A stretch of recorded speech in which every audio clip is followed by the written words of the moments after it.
Hey, Mastin, you on?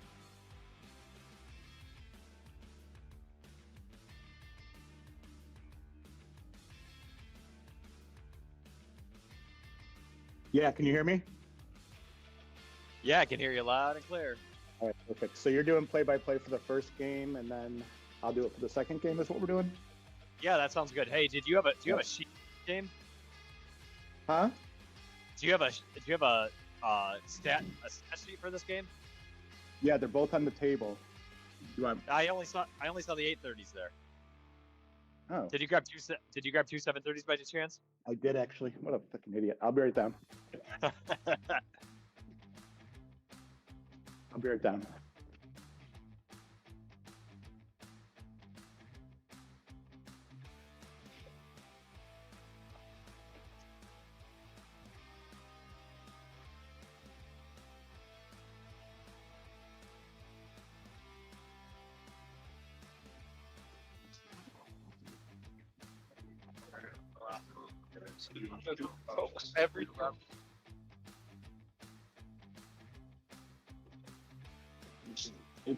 Oh, there you go. That's 7:30. And I got 8:30. You got them both? Okay. Yeah. They can hear us? Okay, good. I love Steve Kazmar.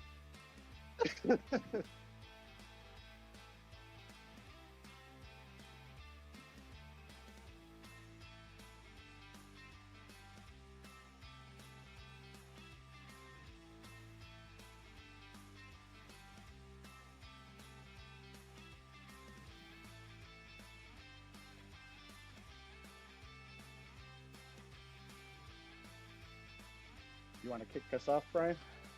Yeah, well, good evening, RFHL fans. Welcome to the 7:30 game. This is the Semifinals. quarterfinals was last week. Semifinals this week.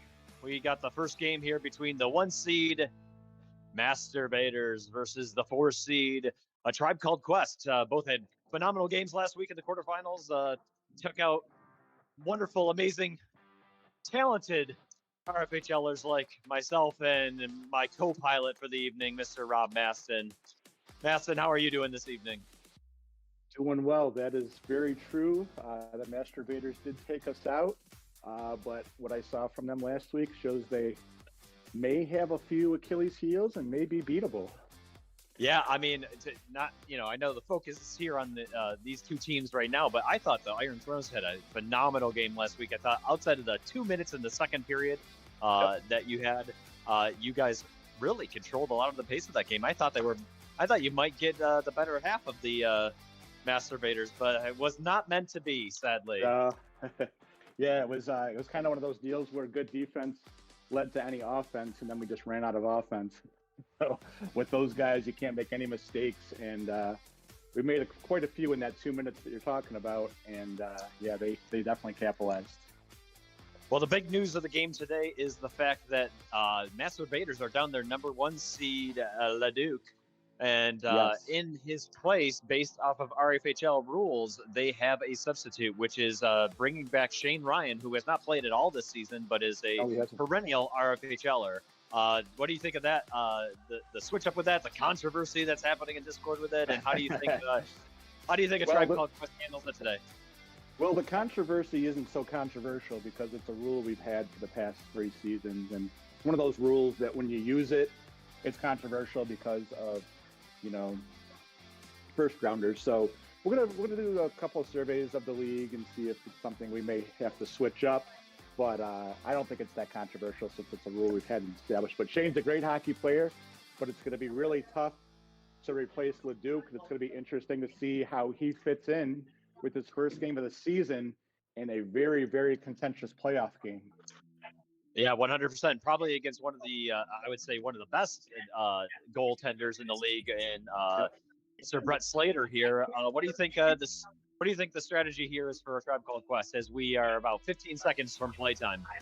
Yeah, basically, I think they need to do exactly what we did last week, except they have a few more goal scorers in Fulano, Dr. K, and some of the other folks. So I think that they have a really good shot here. And I mean, as much as I like masturbators, as far as their overall team chemistry, this is going to be a tough game for them. I really feel like this is going to be a really tough game, and I would venture to say whoever wins this is my favorite to win the championship game. Oh wow, big! That's a bold prediction there, Cotton. It is. Got to be controversial once in a while. Yeah.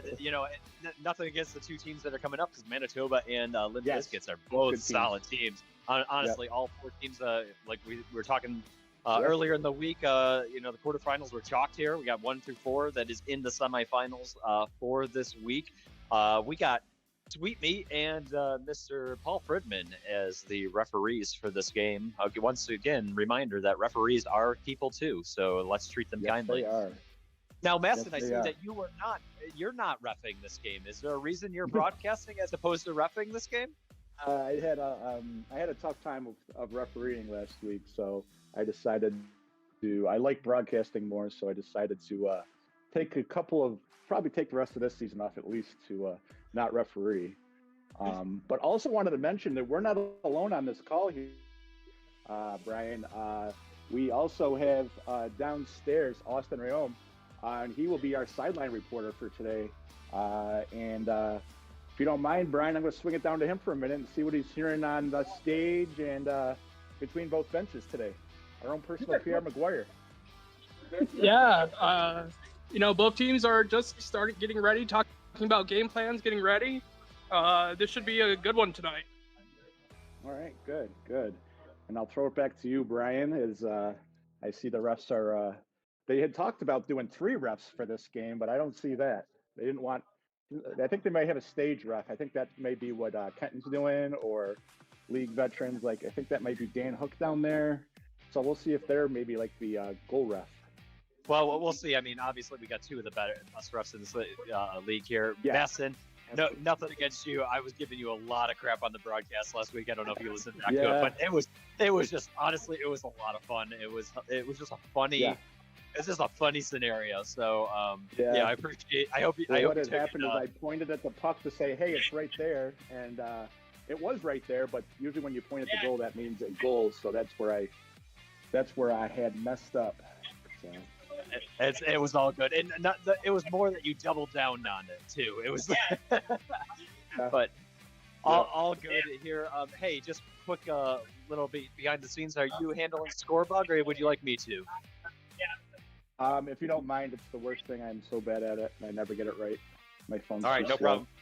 No problem. I got it. No problem here. So, all right, we're getting ready for face-off here between Masturbators and number 1 seed versus the Tribe Called Quest here, and we got Fos and Forlano on the face-off. Over to Westgate Matt. Stolen by Fos. Stolen again by Westgate. Went all the way back to Brett twice there, but he's able to get a hold of it. Goes in the corner as Galiante is back for Masturbators and quickly in on the action. Galiante gets the boards, kicks it all the way out to Fish and Chips. Fish and Chips long shot wide. Forlano. Stolen by Chris, but recovers. Back and forth action here in the middle. Forlano. As you can see. Really good action here to start the game, and Masturbators just kind of feeling them out a little bit and trying to work that puck in. Yeah, it'll be interesting to see how Chris acclimates back into after missing a game, but tries to feed it out in front, but gets stolen by Matt. Kicks Shane Ryan's on the floor now. And Shane, gets his first action here of the first period. And it's funny to say, LeDuc coming in with his, leading the league in goals, and we'll see how Shane can adjust. First game of the year. Yeah, 100%. LeDuc is a major goal scorer. I'd say that Shane Ryan is a lot more of a I don't want to use the term game manager as a negative. I'm saying that as a very good positive. He really is good at helping facilitate the team and dictate and kind of direct. So Jesse Trito now on the floor for the first time, as looks like Andrew Keller took a shift off along with Matt. Allen in the corner feeds it to Dr. K. Dr. K through traffic And 2.0 able to see through. Stolen by Jesse. Jesse, one move. Gets clogged down in the middle by Shane and Fish. Yeah, it looks like all three defenders there kind of capitalized right down on it. You could see Jesse was a little frustrated by having 3 stacks right in his craw there. Yeah, exactly. Kicks it all the way down to Tribe Called Quest's end. Unicorn battling with Dr. K in the corner as John gets the puck and trickles all the way to 2.0, who puts a foot on it. Long shot on Brett, who makes the easy save. Jesse trying to find an outlet. Stolen by John, who gets a poke check from Fose, and it's free in the corner. Fose gains control. Long shot on Brett, and Tribe Called Quest returns the favor. Oh, and kicks it out by 2.0. I really like what Tribe Called Quest has done so far. I haven't seen any quality chances from Masturbator so far, and they have a good defensive plan so far from what I can see. Yeah, 100%. Brett's seen every shot from afar, and if anything, Tribe Called Quest has had a few more sneaky shots on 2.0 than the other way around. Battle of 6 here between 3 players as Dr. K goes to clear across the boards. Down to Ellen, who is bodying along the door with Bose. She is. She's not backing down. Yeah, throwing shoulders here. Gotta love it. Matt with the ricochet behind the 2.0 as Bose takes it along the boards. Feeds it in, hits Matt. As that hit the crossbar. It did. It hit the post. Oh! Beautiful back goal by Steve Bose, who takes the long shot from John Gillison, and the Raiders take a 1-point lead. Yeah, that was a great goal by Foes, and what you want to do now is, keep that defensive up. Don't let them get in your heads by scoring that initial goal. Just keep playing them as tightly as you can if you're the Tribe Called Quest. I had a great view of that goal from Stephen Foes, and he threaded the needle. There was not much room. Brett was covering the post pretty well. Oh, and Furlano wants to get in on the action too, as he says, You're not going to get the lead for long, and he ties the game up in 1-1 with 10 remaining. That's 610 seconds remaining in the first period here. And what a great pass by Jesse Trito right there, as he kind of took an end-to-end, and Furlano just did what he does, and he finishes it. Anytime you can get a good passer to Furlano, you got yourself a really good team. Now I want to kick it down to Austin here. Austin, you were on that end, and you got probably a pretty good, clear shot of what Furlano did there. What did you see? Yeah, so I saw Chris trying to make a move, and I guess I kind of heard him say he thought it went towards the entranceway, and didn't realize it was right behind him. He just kind of lost track of the puck, and Furlano was right there to just kind of put it in.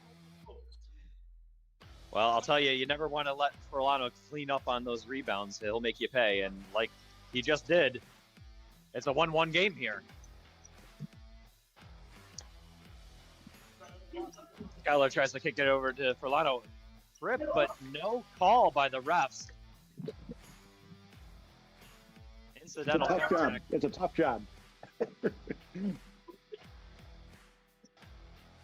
Trito battling with Kurt, who gets his first outer. Kurt gets his feet in there, playing a little footsie action as he kicks it out to Shane, who tries to do the whip around, but Brett able to the side. Long shot by Furlano.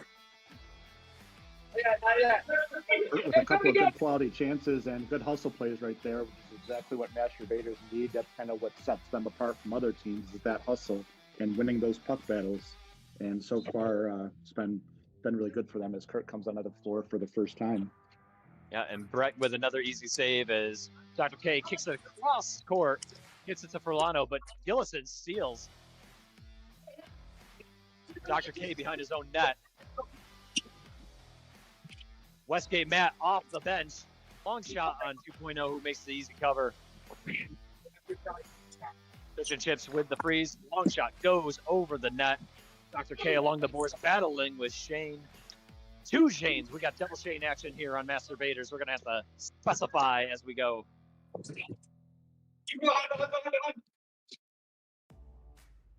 And 2.0 and battling with Ellen behind his own net as Shane Ryan takes the freeze. And you really can't dismiss. Sorry, Brian. You really can't dismiss how much of a defensive factor Shane Ryan is on the floor for this team, and I think they'll be. I mean, not that LeDuc's a bad defender, but Shane Ryan's one of the best the RFHL has ever had. Yeah, 100%. Whoa, 2.0 dangerously coming out of net and able to slide back into position as he cradles that like a little kitten on his lap as he grabs that puck. Ooh, Shane Reisinger misses the wide open net there. He's going to want that one back. Post splits the defense, falls, but really on his own accord there. No call. Yeah. Good no call there on Paul's part. Yeah, as you said, trying to split the defense. He didn't trip over anyone's stick, so just good hustle is what he's trying to do there, but he did not draw a penalty as was called correctly by the referees. Ellen feeds over to Keller, who goes back to Ellen. Oh, Keller just misses on the wayward pass there as they battle along the boards. Post with a one move, but Brett able to make the save. Okay, along the board. Maybe too early to say, but we're seeing a little playoff Brett right here. Yeah, absolutely. Here you go. From this angle, I thought Ellen put that in. That was a good defensive play by her right there. Brett dives to grab onto that puck for the freeze. Perlano off the bench.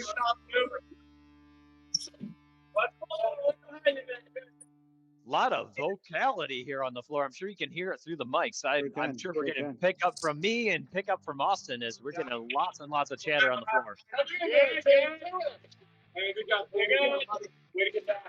This is also a much cleaner game than the first time or the second time these teams met. Although, as I say that, just an elbow thrown by foes, and that's either a really good acting job by Dr. K, or he just got elbowed in the face. So I don't know what's the call there on the floor. D'Angelo, did you hear what that was? I did not. It was all the way in the other corner. I could barely see. Yeah. He was just battling down low. And, he definitely I'm blaming it on you. I'm blaming it on you. You definitely jinxed that one. Yeah, he definitely flinched. I don't know. It's got to be a penalty one way or another. If he faked the elbow or whatever happened, but I don't know. I am not the best referee myself, so I won't say anything. Well, we missed the 6:10 call here. We got 5:43 remaining in the first period. We've had three people fall so far this period. One elbow to the face. No penalties called so far. So no penalties. Much better than the second game they played, which I was here for, and so was Austin, and that was a blood battle.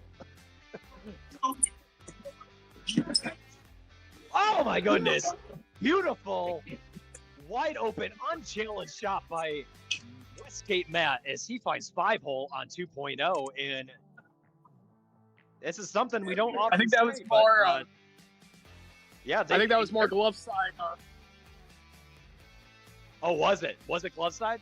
Yeah, I think it went just past his leg glove side on the outside. Well, either way, uncontested, as he finds the ball trickles over to Westgate Matt, and he makes him pay. And like I was about to say, Masturbators, we haven't said it too often this season, but they currently are down right now. Oh, it's Shane Ryan, perfect feed over to Chris, and just can't capitalize right in front of Brett. Great opportunity on Vander's part. Already seeing some of that nice chemistry that Shane Ryan produces on the floor. Yeah, Ryan with a shot high. He just set up a nice play right there for his teammate Galante, and very good play by him in that corner. Clock isn't running.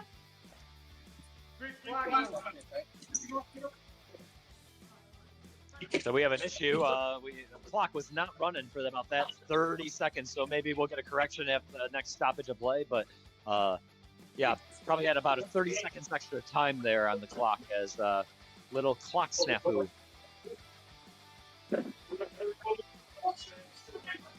Kurt down in his own corner.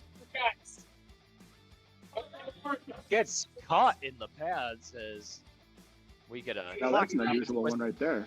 And it looks like we're going to get a face-off here.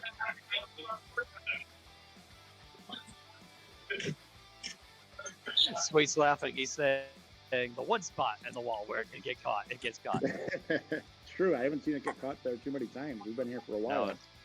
No, you get the funny bounces off of those, like the two little jut outs, but it doesn't often get stuck there. Nothing like Westgate outside though. As speaking of Westgate Matt ricochets off of Shane Ryan's stick and goes over the netting as it goes into the crowd, and someone up there watching gets a nice souvenir. It looks like it was Mr. Kenton Swade right there. I think he's Yeah,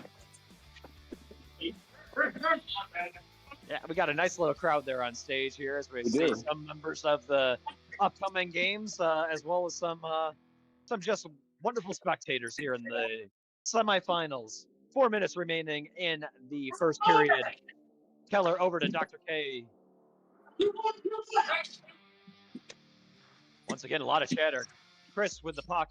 Full court press here by Andrew Keller. I really, really love this defense and what A Tribe Called Quest is doing right now. Oh! And it's no goal. It was right along the post. And now we're getting chippy here as Dr. K wants an elbow call, but he threw one about 10 seconds right earlier than that. He got what he was getting.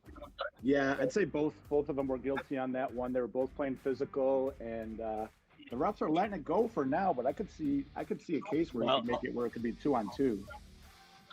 Well, Sweet just gave a warning to at least Post there, but I probably was a double warning to Dr. K as well. And that's Paul's giving me the thumbs up. I mean, Dr. K definitely was a guilty party there as well. So yeah, he's definitely gets the rebound. Yeah.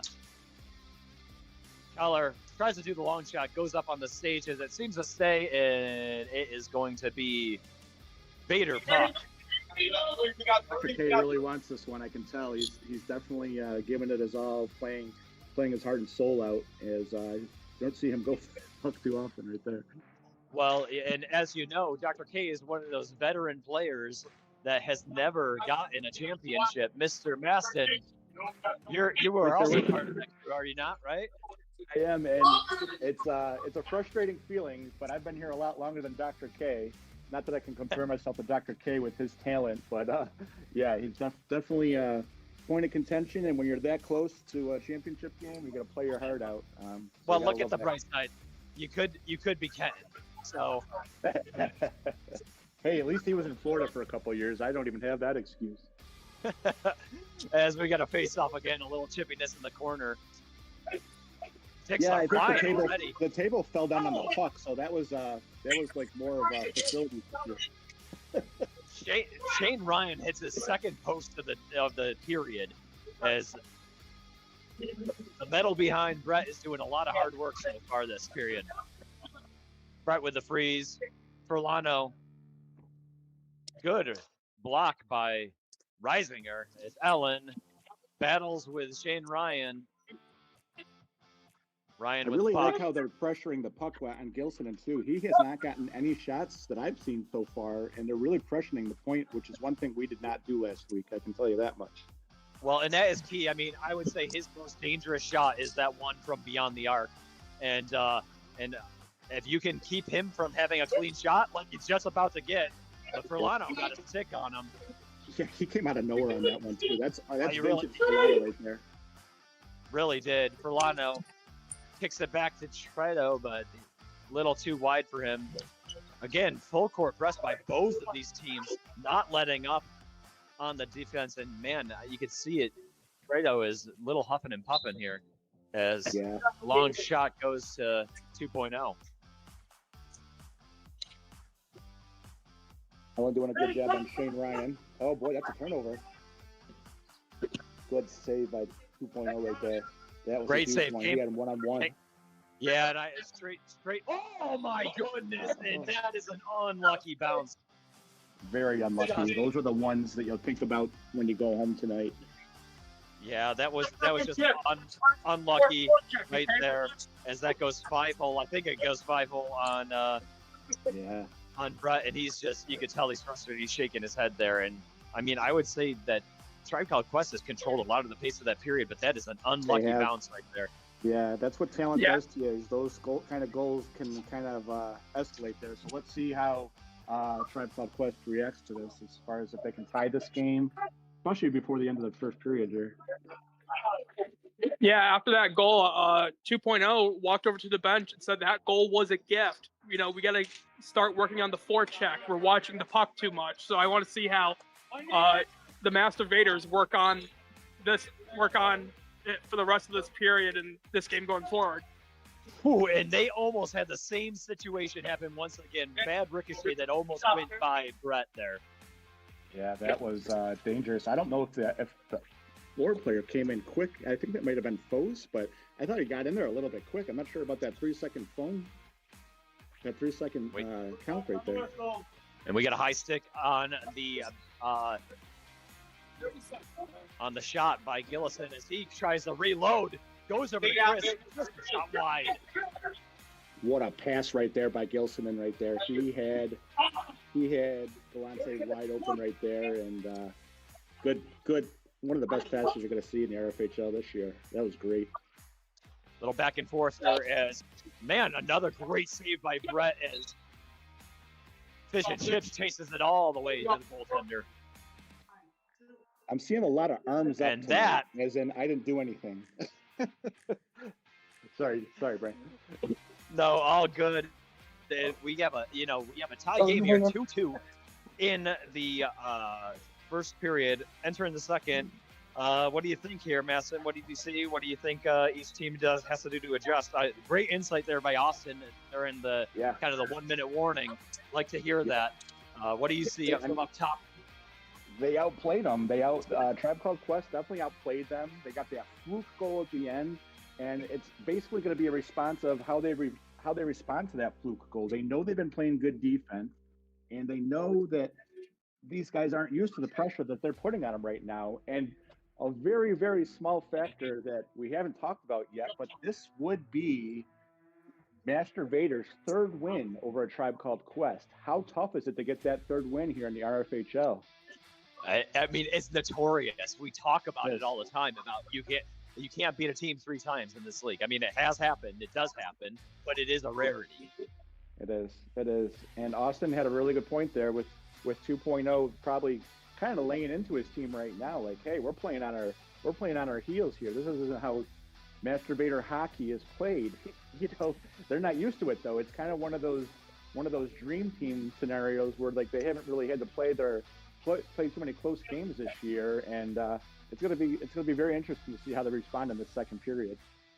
Yeah, 100%. Austin, any additional insights that you have over there in the basketball corner? We got to name these spots, Master, by the way. Like we need. We do. I know. Well, you're in the boner jams up there, right? I forgot what is down here, but we are in the bro zone though, right? We're in the bro zone based on the Discord. What do you got there, Austin? Yeah. Yeah. So I know where you are, D'Angelo, is the Rob Ray penalty box or the press box.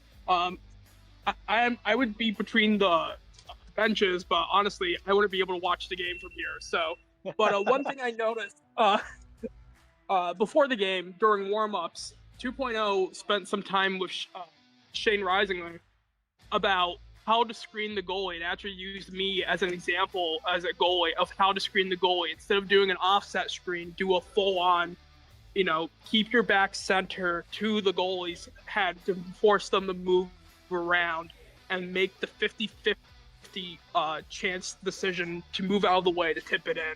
And we've kind of seen Shane play more up front this game, and we're kind of haven't seen him do the screen yet, but I'm kind of watching for it when he's going to start making those screens, and I think it might come this period with them down right now. Well, it's funny, it's 2-2. They're not down, but man, does that feel like the Masturbators are down?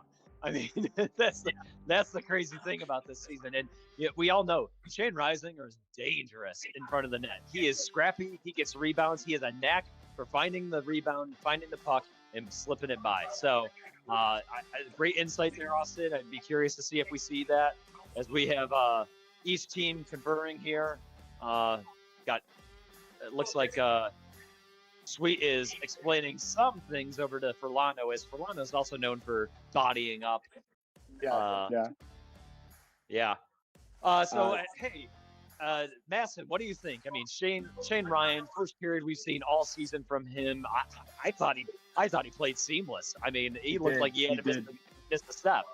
He hit a couple posts, like you said. So, he's right there in the middle of the action, like he always is. And not to take anything away from past RFHL teams that Shane has played on, but I'm not sure he's ever had this level of talent on the same floor as him.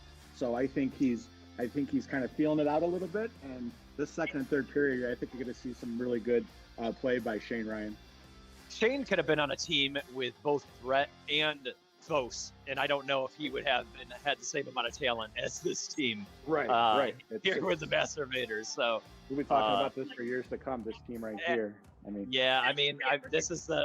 get flack from the goalie union, but the fact that 7 goaltenders let this happen should not go missed here. Yep, I agree. And and I also want to throw out some praise for Fridman and Sweet on that officiating in the first period.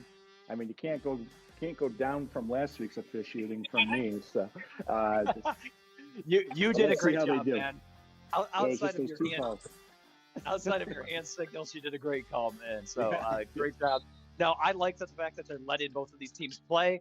They've established and said, listen, they've given out their warnings this period. I expect to see a few people in the penalty box after this, after that. So that's going to be a huge factor. Whoever gets that first penalty, it's going to be a huge thing. I mean, Keller with a great feed over to Milano, and he finds the back of the net on the first shot of the second period. Great response after that trickle gift goal that Masturbators got in the first period. And that was a great looking goal from Keller. Just set that whole thing up with his defense. And he's been very underrated this year. I'd like to see him get a most improved by the way he's been playing. Yeah, and I honestly, outside of Caliente, who was just embarrassingly drafted low, I think Keller was Keller's the outplay your draft spot guy, in my opinion. Yep. Definitely. And man, A Tribe Called Quest is just coming out with the heat here in this first period as Furlano puts a stick on Kurt on the freeze. Shane, over to Shane. You've gotten away with one there. Furlano on the freeze, you mean? Yeah, I think he may have gotten away with that. Stick was in there before. He jumped. I mean, he jumped right as he was saying 3. Okay. Trudeau all the way down in his own end. Shane steals the puck, puts a quick shot on net, and Brett with the save. And another good thing about Brett is he knows Shane Ryan. They've won a championship together, so he does have a little bit of a advanced scouting report on Shane Ryan. So that's definitely helpful for the Tribe Called Quest. Oh, and 2.0 post up big, wide open as it goes in the net. Westgate Matt able to bully his way to the open puck. 2.0. Westgate Matt with the second goal of the game. How about this? This is great. Oh my goodness. And Kurt's not happy. Kurt feels like he got barreled over. 2.0 made the amazing first save on Furlano. Let's give him the credit that he deserves for that, because that was nobody likes to stare Furlano down uncontested from 10 feet away. That's like looking at the face of a great white. But yeah, makes that first initial save, just flops over his pad, and Westgate Matt is barreling in to get it. And we got a 4-2 game, folks, in favor of the 4th seed, A Tribe Called Quest. And that's with a gifted goal to the Masturbators. This could easily be a 4-1 game. Yeah, and it's going to be a matter of time before Masturbators really starts to pour it on. I really haven't seen them play their game yet, but we'll see what happens. And Westgate subs off as Keller comes back in here. Shane with a wide open shot. No one challenging him. That's one of the first uncontested shots we've seen from Masturbators. Yep. something that Shane's not used to from playing in the RFHL all these years. He's not used to getting that wide open space. So it's only a matter of time before he converts, honestly. Bader slowing things down a little bit. Tried to go to give and go here by Caliente, but just not able to connect as Dr. K gets it along the boards here in the Rob Ray penalty box. Jesse over to Keller. Keller trickles it in. Dr. K. I would love to know what a Tribe Called Quest talked about before the beginning of this period, because Keller is kind of playing the Dr. K role right now as he's back on defense, and Dr. K is basically just doing his forechecking thing right here. So yeah, and I see.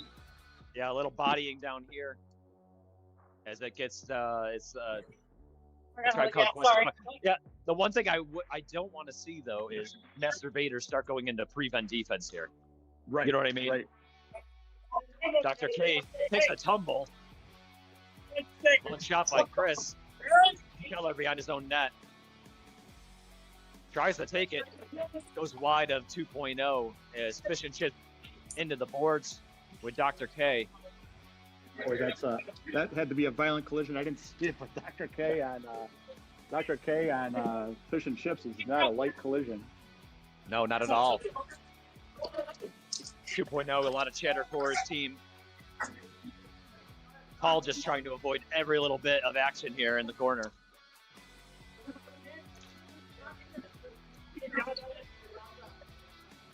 Telling John to chill. I heard a few calm downs over here from 2.0. Yeah, he doesn't need a penalty at this time of the game either. He really is trying to calm his team down, and they're down 4-2. A penalty here would be huge if they took one. So yeah, good job at 2.0. Yeah, just keeping his head in it. Allen gets the redirect. Oh, 2.0 almost missed that. Able to kick it away at the last second, but man, that was a late reaction on 2.0's part. Allen almost steals one.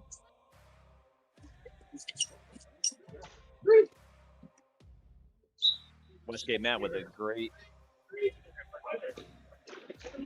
great block on the freeze as gets another attempt at it. Furlano now with the puck. Oh, gets sandwiched between Kurt and Steve Fose. Yeah, I'd say Furlano's kind of taking a little bit of his own medicine right now. Yeah. From what I can see, It appears that masturbators are they seem to be playing with a little bit more urgency than they typically do here. I mean, I think they're looking to try to sway the momentum.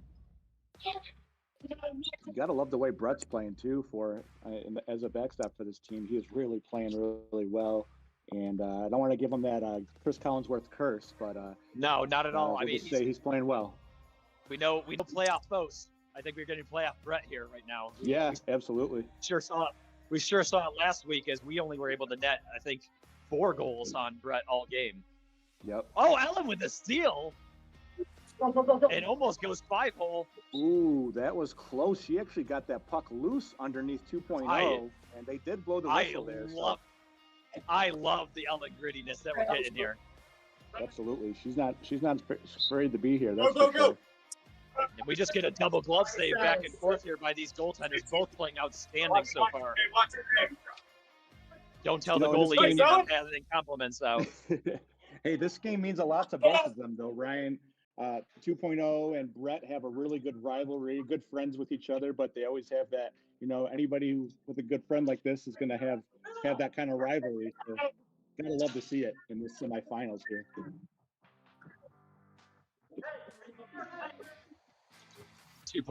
Again, chattering to his team, talking about who he needs help from. Furlano kicks it over to Allen.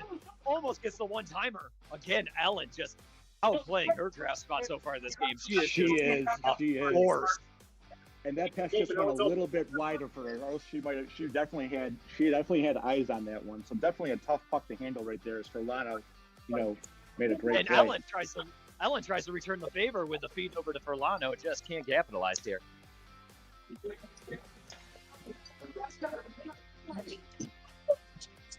Fish and Chips has to watch out. He he's gonna get called for a trip or something here soon. He had his stick all up in Furlano's undercarriage, if you will.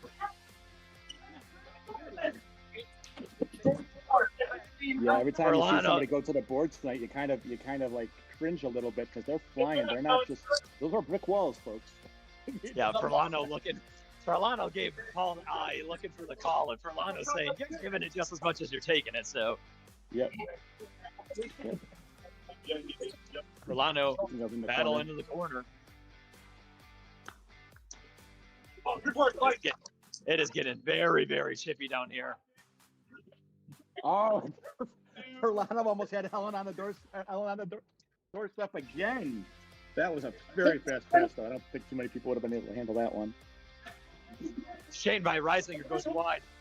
Dr. K able to just stop the shot by gone. Ryan tries to whip from far with Dr. K with the long shot. And Brett with a great save. One-timer by Jesse and just gets blocked by Shane Ryan. Tried to reload as Keller feeds it. Oh my goodness. Oh, that was such a good look by Jesse's part. Kurt and Jesse almost had a little bit of a collision down there too. You could tell Jesse's like, what the heck? I should be wearing a helmet here. Yeah, not a ton of helmets in this game. One game you might need a helmet. This might be the game. Oh, absolutely. Oh, and Brett didn't see that as that hits his leg pad, but that almost went 5-hole. Chris steals from Dr. K. That time Furlano, or I'm sorry, Kurt and Jesse did collide right there. I think Kurt may have gotten Jesse right in the midsection there, and he's still kind of flailing around a little bit here. That was a tough one. We've had no goals here for quite a long time as we have 4:57 remaining in the second period. We missed the Sex-10 call. Again, you have the C-level broadcasters here in the semifinals. You will get the music of Mr. Bill Smith next week in the finals. But you'll have to suffer through Austin and myself here for this game. Hey, we do a good job here. We're doing all right. Definitely a lot to call here. Oh, absolutely. 2.0 with the trickling puck there that he's able to get in. Brett takes one to the breadbasket as we get back and forth action. Westgate Matt back on the floor. Number one goal scorer right now for the Tribe Called Quest. And how many people had that on their bingo card going in? I did not have that on the bingo card. Now, again, Furlano, 4 goals last week for Furlano, 4 goals last week for Leduc. Master Vader's missing Leduc. So maybe we're starting to see some of that, where Leduc has a knack for feeding these two guys that are just stellar players on this team. And not that Shane's not doing the same, but it's a different breed here with Leduc. Yep. It's been some good back and forth, and like I said, Shane's hit a couple of posts, so it's just a matter of time. And a Tribe Called Quest cannot rest on their laurels right now. And Chris had a good opportunity, tries to kick it over to Foos and just goes a little ahead of him. Foos tries to reload, get it through traffic, but there were 3 Tribe Called Quests there. And Ellen off the bench as she gets a battle with Kurt. Kurt, ever the gentleman, allows Ellen to get back up. Yep.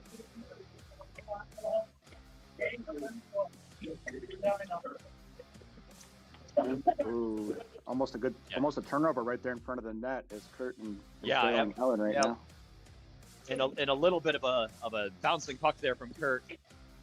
Oh my goodness, great opportunity by Chris. Puts one in, Brett gets a stick on it.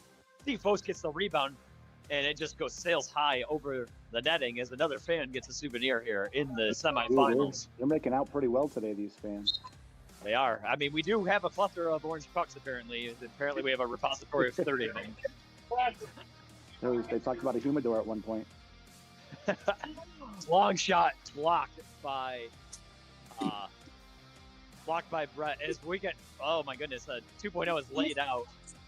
Probably some goalie interference happening here as it goes all the way to the other end.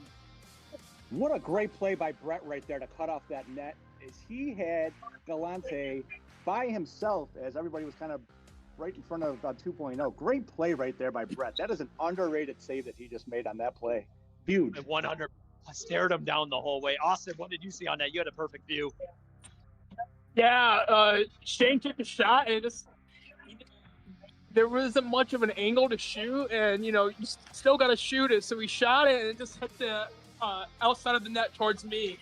Yes, okay. Well, you know what they say: you miss 100% of the shots you don't take. Wise words by Michael Scott. Yes, they are. As we have a battle down low, as we get Furlano Ellen subbing off as Keller and Kay come back in, or actually Trito comes in. 2.0 wanted the pass over to Shane as Shane was wide open. Rising are able to get a shot through traffic. That was a fantastic pass by Fish and Chips right there to Shane, right on the doorstep. 61 seconds remaining in this first period. Oh, and Shane Risinger just misses it on a perfect feed. Man, Fish and Chips is putting on a clinic out there. I've seen 3 great passes from Fish and Chips today, and all of them could have led to goals. That was another good pass. Just a tough one right there for Shane, one he'd like to have back. Long shot by Kurt. Shane Ryan tries to redirect it. It just goes wide as he tries to reload for one last rally here in the second period. We have a 4-2 game in favor of a Tribe Called Quest. Now, you want to talk about bingo card. Who would say that going into the third period? Battle along the boards. Shane reloads. Jesse blocks it with his shoulder. Boy, they have all hands on deck. They have all hands on deck for this defense today. That's a Jesse Trado. Great play right there with his hands, just taking the puck right out from under the doorstep. Oh, and Keller with a great opportunity. Jesse with another opportunity at the corner. The net was open. Kay with a long shot gets blocked by Kurt. 2 seconds remaining, and that is the end of the second period. 4-2 in favor of a Tribe Called Quest as we are going into the third period, folks. Oh boy, are you folks ready for a third period? If you're watching this on the stream, you may regret not showing up here in person, because this is vintage RFHL right here. This is great hockey being played by a Tribe Called Quest against arguably one of the best teams ever assembled in the RFHL. 100%. I'm a little shocked. I knew that the loss of Leduc was going to have an impact, and man, there was a lot of chatter about unfairness of having Shane Ryan, and we talked about it before the broadcast. It's the rule. It's within the reasons of a team being able to do that. But man, a Tribe Called Quest is controlling the pace of this entire game so far. Yeah, they absolutely have, and it's defense. From what I can tell from up here in the box, it's good defense leading to good offense. And 2.0, like I said, this is one of the first times they've been down this year. And 2.0, in his time as a goalie, it's been a little bit since he's been playing goalie, but he's been dominant all year with that great. And he's only given up 4 goals. I mean, that's nothing to sneeze at. 4 goals after 2 periods. Any other team would be like, thank you very much. I mean, Masturbators have been known for their offensive firepower. And this has been a defensive clinic by both teams. Both goaltenders playing out of their mind. Again, this could be a 4. This is the funny thing. It could be a 4-1 game right now. It could also be a tied game right now. You had Shane Ryan hit 2 posts in the first period, and the fact that you had the trickle-in goal that happened in favor of a Masturbator. So there's a 3-point swing that could have happened within this game, and we could be talking 4-4. We could be talking 1-4 right now, based off a few strange bounces. Austin, what are you hearing in any chatter over there from Masturbators? I know 2.0 was talking to the refs. I think he had a little bit of things to say about the barreling in of Westgate Matt here to get that puck. Anything you were picking up down there? Yeah, I mean, I can't really hear anything clearly, but he is really going in. I can hear he's loud, he's vocal, a lot of words I can't say on TV. Very, talking with his hands. I feel like I'm, at an Italian family reunion right now, being over here. But one thing I kept on hearing is that this past period was how vocal the Tribe bench was. And at the end, those last few minutes, all I heard was possess and put pressure on them. Possess it, put pressure, clear. Well, And- if there was a name of this game, I think it's Possess or Possessed, because A Tribe Called Quest is playing like they're possessed out here in these first two periods. Again, I mean, we called it. We said there was going to be a penalty that period. I don't know how we managed not to have one. It was pretty darn chippy. It's pretty close. Again, refs letting the guys play. The thing is, it has not been one-sided. It has been both teams doing it. So that's probably why they're letting it go. It's been equal on both sides. It's definitely been equal on both sides. I mean, you can't really say too much. Kurt's a very physical person. Galante, Foes are very physical. On the other side, you have Furlano and Dr. K. So you're gonna get what you give, and this is playoff hockey, whether it be RFHL or any other kind of hockey. So a lot of these things might be let go, and the refs are kind of letting them play today. Yeah, as we get a puck drop here in the third period, and we get right hot out of the gate. It'll be interesting on Masturbator's part. I mean, obviously they've been the favorite all season. I had a few years back in the spring break season, I was on Show Us Your Hits with John Fost. We were dominant in the regular season, and we ended up losing in the semifinals as well. And it was just a heartbreaker when you thought you pretty much thought you were already writing your name on the cup with that team. And I kind of feel like that's been a little bit of the impression we've gotten here from the Masturbators throughout the season. I mean, 2.0 constantly talks about being humble, and 2.0 makes a wonderful save there. He talks about how this is a rare team and never get one to assemble like this again, but you got to stay humble. And man, they're being pushed to their limits here tonight as they're facing the defensive presence of A Tribe Called Quest. Yep. And it's the parable of the 2007 New England Patriots. Unbeaten team until they got to the Super Bowl, And oh my goodness! And Dr. K with the rocket from inside his own arc as it goes past 2.0. We have a 5-2 game, 13:50 remaining in the third period here. Any other year, this Tribe Called Quest team would be considered loaded, and they are loaded. But against this Masturbators, they're really showing the character of this team and what they can do. You gotta love to see this. And Steve Post had almost a real close chance of regaining a goal there, but the puck just got a little bouncy on him. Chris trying to kick it over to Steve, but just goes a little wide. Furlano kicks it across to Jesse. Post able to block. Post puts the move back to Galante. Galante rips, goes off the foot of Furlano. And Chris is frustrated right now. Oh yeah. Every shot he's taken, I feel like it's been blocked. And you could say the same for Foes too. They both got those great hands, and any shot they're taking is being blocked. I mean, it's just great hockey being played. And is that for who is that? Furlano or is that Jesse? That is Jesse Trado, and he took another one to the midsection, and he's kind of mad. He's kind of mad as well. Like I said, both teams are very physical today, so you can't say it's one-sided. And I don't even see who got. I think Kurt may have gotten him, if I had to say. He came across there. Austin, you were right there. What'd you see? Yeah, I didn't really see how it happened. All I just know is that it was Kurt who hit Jesse. I don't know what happened, but I know who to throw under the bus. It was Kurt. Yeah. And penalty free, it looks like. I kind of like these three broadcasters here. You're getting one extra angle. You're getting a little insight. This is fun. I like it. This has been a fun broadcast, folks. Yeah. And they said it couldn't work. Keller with the long shot goes in the breadbasket at 2.0 as Shane Ryan tries to reload from the freeze off the knee of Mission Chips. Mission Chips battle with Keller. Keller sticking with him every step, blocks the shot, tries to fire on his own, and Keller's hobbling here as he takes one off the shin. That was a tough one for Keller, but he made the block. He's still putting that point down. No clean shots from the point that I've seen yet in this game. There may have been one or two, but for the most part, they're not getting any clean shots here with the Masturbators. And there's one just on cue.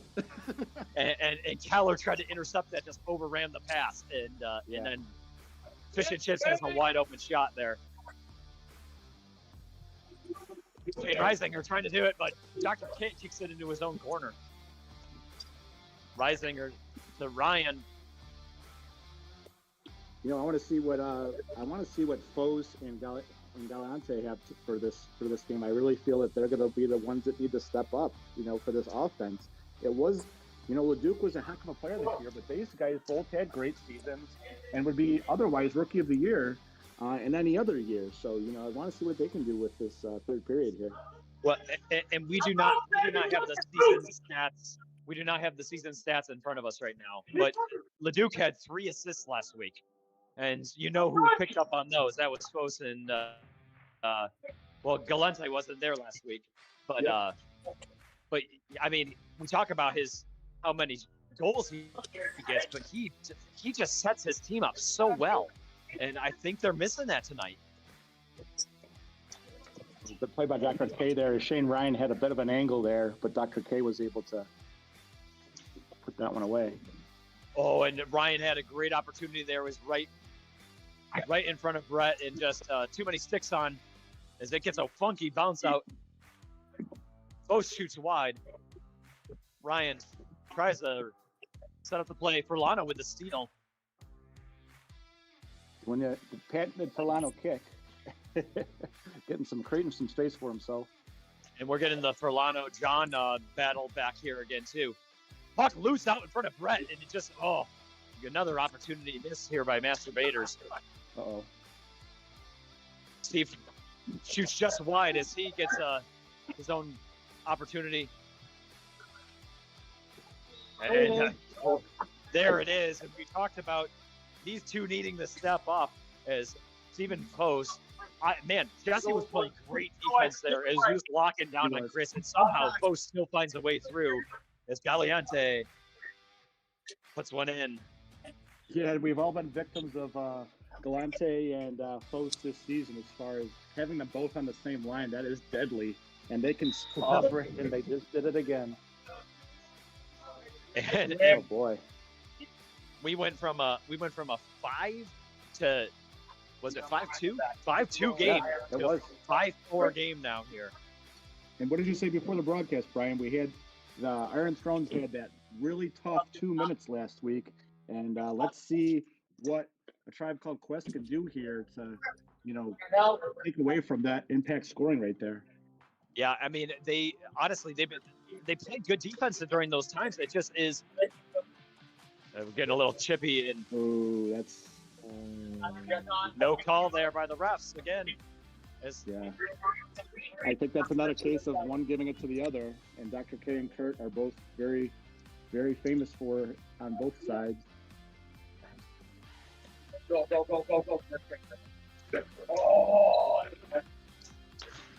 I like what Brett did there. He saw that the net was off, and he's like, you know what?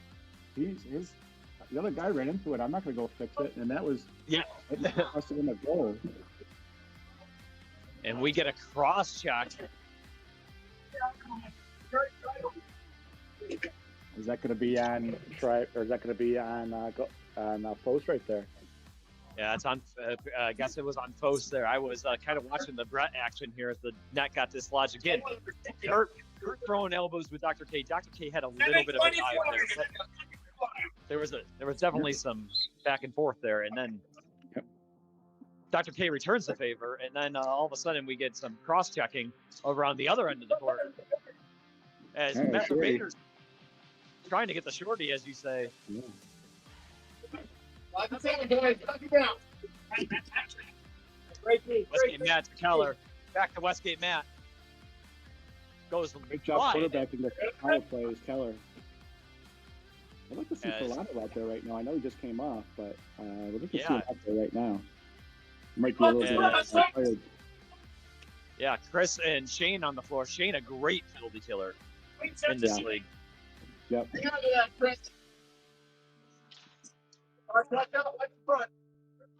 Battle in the corner. Chris trying to kill time. 7:30 remaining on the clock. Oh, that's another penalty right there. That's got to be a penalty. As Galante might be getting one right there. It's both of them, and and it's both of them as Jesse gets called for the shove, and so does Chris. Yeah, I think he would have gotten away with one there. I think Jesse would have been scot-free because that was an initial penalty on Galante. But yeah, interesting to see right here is we're going to have a. Is it going to be 3-on-2 still, or how are they going to work this? So we already had this. The only other time I've seen it once other, and it was this season, and it's 3-on-2 action, and then after the first one ends, they still remain 3-on-2. Yeah. And I see 2.0 going over there and talking to both the rookies about keeping their heads about them. Is that was a very they both go very hard into the corner, and that's not how we do things in the RFHL. And both of them were talked to by 2.0 right there as the referees were discussing. So it's 7:25. At 6:25 is when both of them can return. Okay. Yeah, I mean, honestly, this has been a battle that's been happening all season between the two other games that's happened here. I mean, I got Jesse a foot away from me. He's shaking his head. I know he's frustrated. Yeah, and I would have been shocked if there was no penalties called there. Good job by the referees calling it both ways. But like I said, I think Jesse was a little pissed off right there, and I don't blame him. But he got the retaliatory penalty right there. But we could have had the double penalty about 30 seconds earlier with Kay and Kurt here on my end. Absolutely. So I think fair point there. But I mean, I think some of these penalties have been a long time coming. They let them play the first 2 periods, but now it's like enough is enough. Yep, we got people being shoved into a brick wall, literally. Yep. As Steve Fose and Ferlano battling as if nothing's happened. Kicks it out. Yep. Almost able to get the shot off. That's hockey right there.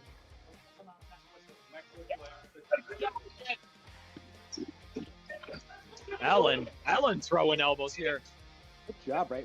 Allen right there. If he was able to contain him, he was trying to get the puck over to Shane right there, and Allen said, "No, thank you." After 6 will be fine. Okay. And Allen wanted the penalty there as she goes flying into the boards. Love how she's playing right now. She's playing right on Fose, and she's playing it the right way too. Yeah, she is holding her own. She is an enforcer. That was a little bit of a dive by Shane Ryan. This is almost Fukushima-esque, this game right now. It definitely is. Some of the players we have Fukushima players on both teams too, so you knew that was going to happen. Hey, Maston, you want to make the call here? What do we got remaining? We have 6:01 left to go here in the third period. You're supposed to fake it on the call and say 6:10. 10 is what we had there. I did not even. I completely misread the clock as I'm dyslexic, and that was 6:10 left to go in this third period. 5-4 game here in favor of Tribe Called Quest as it's been getting chippy and a little bit of return on the Masturbators' part as they've been able to find the back of the net here in the early portion of this third period. Yeah, absolutely. Both teams playing really well in this third period. And Tribe was able to hold off that onslaught of 2 goals in 20 seconds, I feel like it was. So we'll see how they can finish this game out right here.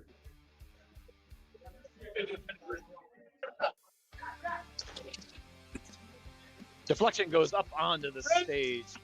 5:13 remaining in the period as it goes. Puck still goes. It did not hit off the backboard. It hit above the backboard. And another key thing that's happening right here. Oh, the whistle just allowed both players in the penalty box to come to their respective benches. And we have everyone back out on the ice here. Or the wood, as we go here. 5 minutes remaining. It's loud out there. What are you hearing down there, Austin? Oh, man. Everyone's just talking over each other. You think this game means anything? Yeah. Man. I don't know what more you could ask from this game, honestly. Yep. Brett with a great save there as he covers. Oh, and Jesse with a great redirect. 2.0 able to cover up.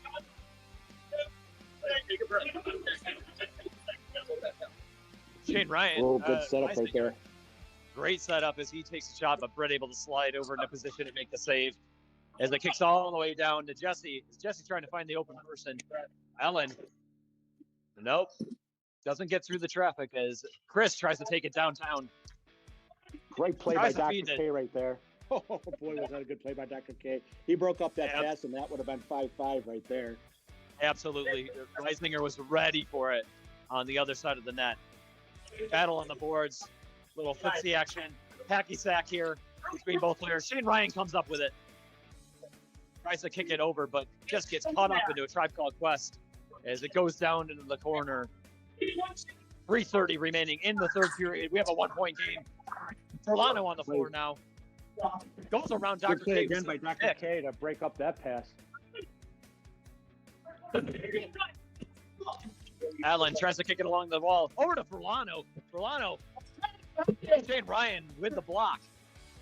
If he didn't block that, Dr. K was on the doorstep. That was what we call a yawner right there. As Furlano's trying to figure out what to do with the puck.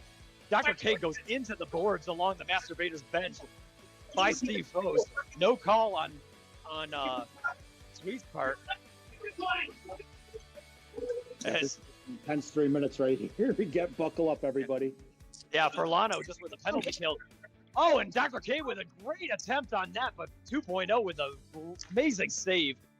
They forgot about the guy on the doorstep right there. They forgot, because he was wide open right there, and Furlano found him. Yeah, Foes with a great opportunity over to Shane, but just not able to capitalize. Ellen, down to Dr. K. Ellen making the cut. Oh, it just gets through. 2:10 remaining in the third period. Allen battling down. Furlano with the shot goes wide. Good defense right there by the goalie. 2.0. You can't understand. Contestant gets the shot, and it's a tie game here, 5-5, with 2 minutes remaining in the third period, folks. Unchallenged on Chris's part, and just makes them pay. That right there, my friend, is a 2-goal differential. As 2.0 cut off that angle that they had going, and then it went the other way, and Masturbators able to make them capitalize as they do. Oh my goodness, this is. You couldn't ask for a better game right now. No, Rob. Definitely couldn't. 2-minute warning. 2-minute warning right here. And I can tell Sweet is, as a referee, he's got to be exhausted, along with Fridman, who's standing right there in front of you, Brian. Boy, have they done a great job. Yeah, what they've been given. Fridman's been sucking down water over here like it's his day job. It's oh boy. It's such a tough game to call, you know. You don't want to let them play it out, but you don't want to see somebody get hurt. So definitely a fantastic game, and I don't think you can do any better than this for the semifinals. This is a championship-esque game right here from what I can see up here, and the winner of this next game is going to have their hands full. That's for sure, no matter who triumphs. Absolutely. 2 minutes remaining here. What do you think each team has to do in order to steal this from the other team? Well, I think a Tribe Called Quest has got to, continue to do what got them here. It's been a tale of two periods. Second period for a Tribe Called Quest, and third period for Masturbators. And a Tribe Called Quest has got to get one of those goals. They've had some good looks on 2.0. 2.0 has shut them down, but I want to see them put a few more opportunities on net and see if they can pull this one out. But they got to be wary of, obviously, those guns of the Masturbators, Shane Ryan, Faust, and Galante.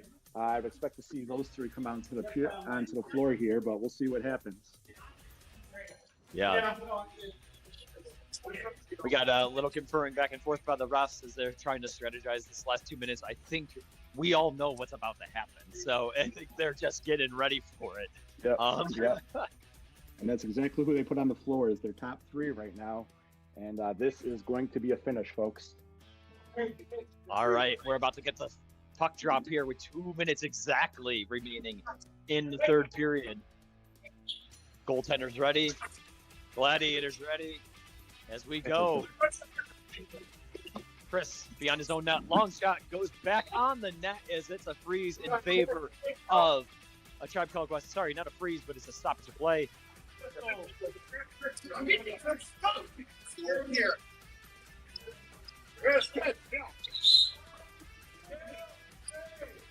Long shot. 2.0 able to kick it wide. Yeah, I saw Keller just cross check Chris in the slot. They were really leaning the body into each other, and it ended with Keller just cross checking Galante at the end. Yeah, and Shane Ryan just went flying over Brett. It was incidental. Even Shane called it. And honestly, Toronto, with a man down, figured, hey, I'm going to take this shot and try to make him pay. 1 minute, 10 seconds remaining. Shot by Furlano. 2.0 with the save. Battle back and forth. Oh my goodness, and Chris takes it past Brett and takes the lead. Wow, and they have clawed all the way back from a first period lead right there, and that is not, it's a backbreaker, it's a tough one, but they're still in this game. I would like to see a Tribe Called Quest bring out their big guns here for this final minute. This is going to be, hey, Masturbators are going to have to earn this one in this 1 minute. Absolutely. And give Chris the credit. He got that fed to him right around halfway mark. Nobody challenged him, and he just ripped it. As now, Masturbators are trying to control the puck. Furlano with the shot, blocked by Steve. Jesse over to Dr. K. Dr. K with a long shot goes wide. Jesse tries to reload. Shot goes wide. Furlano battling with Steve Foes as there's a whistle blown.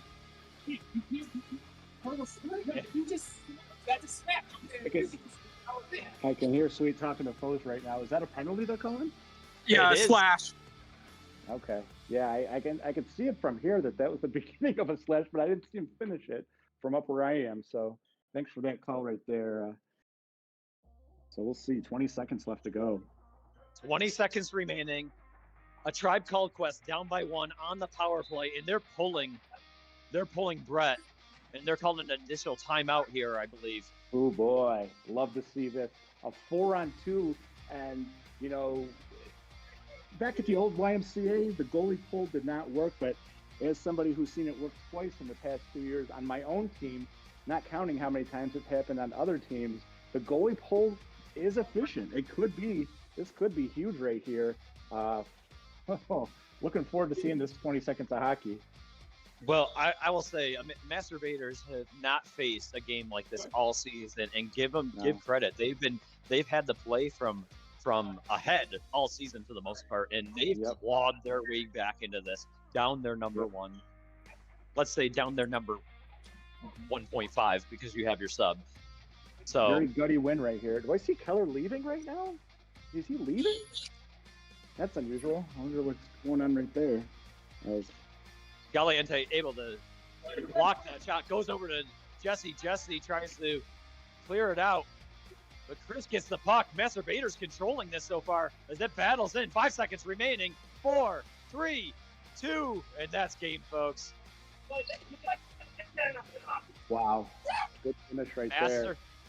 Masturbators snatched that from the jaws of defeat within the last 2 minutes of that game. And holy moly. We just witnessed one of the best RFHL games of all time right there. Defensive battle 6-5. Are you kidding me? That is some great hockey right there that we just witnessed. Absolutely. Great gritty play by both teams. You know, going through the handshakes. I know there's going to be some contention here. I'll tell you that. But man, yeah. It'll be interesting to see what happens in the chats and so forth. But we will this will definitely be a game that's talked about for years to come as far as the battles in the corner and the penalties, and we'll see what happens. Absolutely, yeah. Give a Tribe Called Quest their dues here. They played a phenomenal game throughout that entire battle, and outside of the cape being put on by Stephen Foss and Chris Galente, they had that. So and I gotta feel bad for them, but yeah, and I mentioned that towards the end of that third period, they were going to have to step, and boy, both of them did. As they accounted for or were the assistant or the goal scorer on all of those last 3 goals right there, and they were able to. I mean, you got LeDuc's. He's not sitting at home; he's away. But that was a hell of a game right there. Wow. Yeah, I'm curious if he's watching. I think he's got a kids hockey tournament that's happening or something along that lines. But okay. They'll be watching the playback. That whole team's gonna be studying the film and watching how they came back from that. So hey, you're gonna take the play-by-play this game. I'm going to go either. If I'm gonna stay in the Rob Ray press box over here, I am going to get a coat. It's a tidbit nipply over here. Yeah, I don't blame you. You can come up here if you need to. I got my headset on, so if you need to come up here or whatever the case may be. But yeah, it's D'Angelo is just down in the one of the entrances to Dera Katora, and it's a little bit colder this time of the year here in Rochester, New York. So even just walking back to the stage right now, it's a solid 10 degrees warmer over here. Yeah. Oh yeah. So you might be looking at another. You may be looking at another vantage point for this second game here. And what a second game we have, folks. The 2 and the 3 seed. That was the 1 and the 4 seed. Imagine what you're going to see here coming up is the 2 and the 3 seed. And both of these teams have had a fantastic season. And you have Limp Bizkits led by Captain Matt McCarchuk going up against the Manitoba Moose. And they have Steve Kazmark in goal. Both captains did a really good job with drafting. If you recall back in the beginning of the year, at the draft time, Brad Haynes fell to the 6th overall pick. This is a guy who's been a perennial 1 and 2 pick over the past 6 or 7 seasons. He went to the number 6. So he was happy to have him right there. And then McCarchuk, obviously with big brother John Foss on the other side of the rink. So this is going to be another classic battle right here, folks. You got 2 of the league's perennial top scorers from the past 5 years playing it out. And so I still have Austin. Austin, you still there? Yes, I am. All right, Austin, what are you seeing? You and I being teammates this year, we've battled both of these teams. What are you looking to see as this game? Yeah,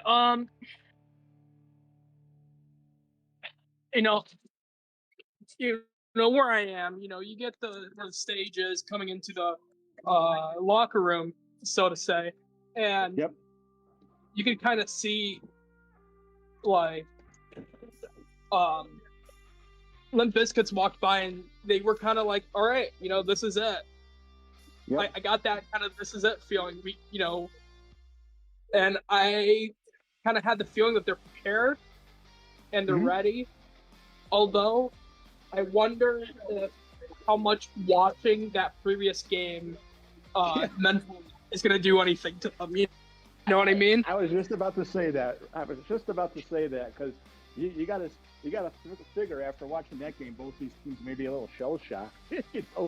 Some of the guys who haven't been playing hockey their whole lives might be like, "Holy crow, what was that right there?" But yeah, I definitely agree with you right there. That's a good point, Austin. Hey, Master, D'Angelo, are you back down in the freezer? Yeah, I'm back down in the freezer. I closed the door here. It was cracked open. I'm assuming they did that for the people on the floor, but forget it. They don't need it. I'm more important. They're good. They're good. No, but hey, I got something to report. I was just on the stage as I was going to get my jacket, and I heard from Kenton and Dan Hoke that 2.0 is actually credited with that final goal. That nobody else touched it, they said, apparently, which I didn't see that, but I heard him what talking they to the told me. He was telling Boy, Sweet about that. Huh. I'm going to have to go back and On look at some film. How did that happen? Yeah, Kenton's own goal. He was 2.0 was the last person to touch it when Kenton put it in his own net, is what he was saying. Huh. Okay. Wow. That's even more of a hell of a way to end that last game right there. Holy crow. So D'Angelo, I appreciate that bit of intel right there. What do you see happening in this game right here? Like I mentioned at the top, two of the league's better goalies. Hey, playoff Kazmark is here, and playoff Makarchuk are on their way as well. And then you have a battle of the top 1 and 2 picks for the past 5 years. What do you see happening here? Well, I mean, absolutely. I mean, this is the Faust-Brad battle. I think you get a lot more puck movement on Manitoba's part here. I was doing a little research over the past week, and Brett has during the regular season, he has a 37% assist percentage on his points, which is insane because you don't generally. I mean, Brad passes. He passes. He's a great passer. He's a great passer, but you're always petrified of his shot. And the fact that he has one of the highest league percentages, tied with Sweeting right now with 37, as opposed to someone along the lines of John Foss, who has, I think he was around like 23 or so percent on the assist. There's just a lot more puck movement that happens. And when Manitoba gets the line of Brad, Bob, and Sean on the floor, it is just so dangerous. Their ability to move the puck around, it happened last week. They just make teams pay with that. So that being said, I mean, Limp Bizkits has been a phenomenal team all season. I've been, you got Foss there. George and Rob are great role players, along with Steve Newberry. You got the defensive prowess of Bob Hartman. Don't let him hear me compliment him. And then you got Blotz too, which I've always said Blotz is underrated and gritty and just finds a knack for those pucks. He's like the Shane Weisinger of the Limp Bizkits team. So it'll be interesting. This honestly could go either way. I think they have very different styles of play, two amazing goaltenders, but both of these teams are just phenomenal, and there's a reason they're here in the semifinals. Yeah, and not for nothing, but Blotzer, I believe he scored a goal last week. I'm looking at my stats. He did. He had two goals last week. Two goals, he's 2 not assists. Just a role player. And while we're on role players, he's not even a role player. Rob Anders absolutely dominated the first period last week for the Limp Bizkits, and his home crowd was loving it as he had a fantastic couple of goals right there in the beginning of the first period last week. So it's going to be really good to see what happens here. Yeah, the Tickle Monster had quite the game last week against Good Morning Vietnam as he made them pay. You love to see it. He had an injury early on this season. Honestly, just a great representative of the RFHL in general. Love it when Anders, the mayor, is making things happen. And as we have family members on both sides with the Haynes. I always say brothers because Bob's not Asian. His son's he's a little bit older than me, and then you got Brad, their father. It's like big Haynes, little Haynes. That's right. That's right. And then on the other side, I saw a little bit of a stick check and a little finagling before the game between John Foss and Dave Foss. So no matter what happens here, folks, we're going to have a Foss in the finals on each team. A Foss, pick your favorite Foss for the finals because we are guaranteed today to have a Foss in the finals. Absolutely, yeah, that's right. We got Foss on Foss action. Three out of the 4 teams. Out of the 4, yeah. Foss representatives. So it's a guarantee. And I see 100%. Newberry out there is going to start the game. Both one of the better grinders in RFHL history.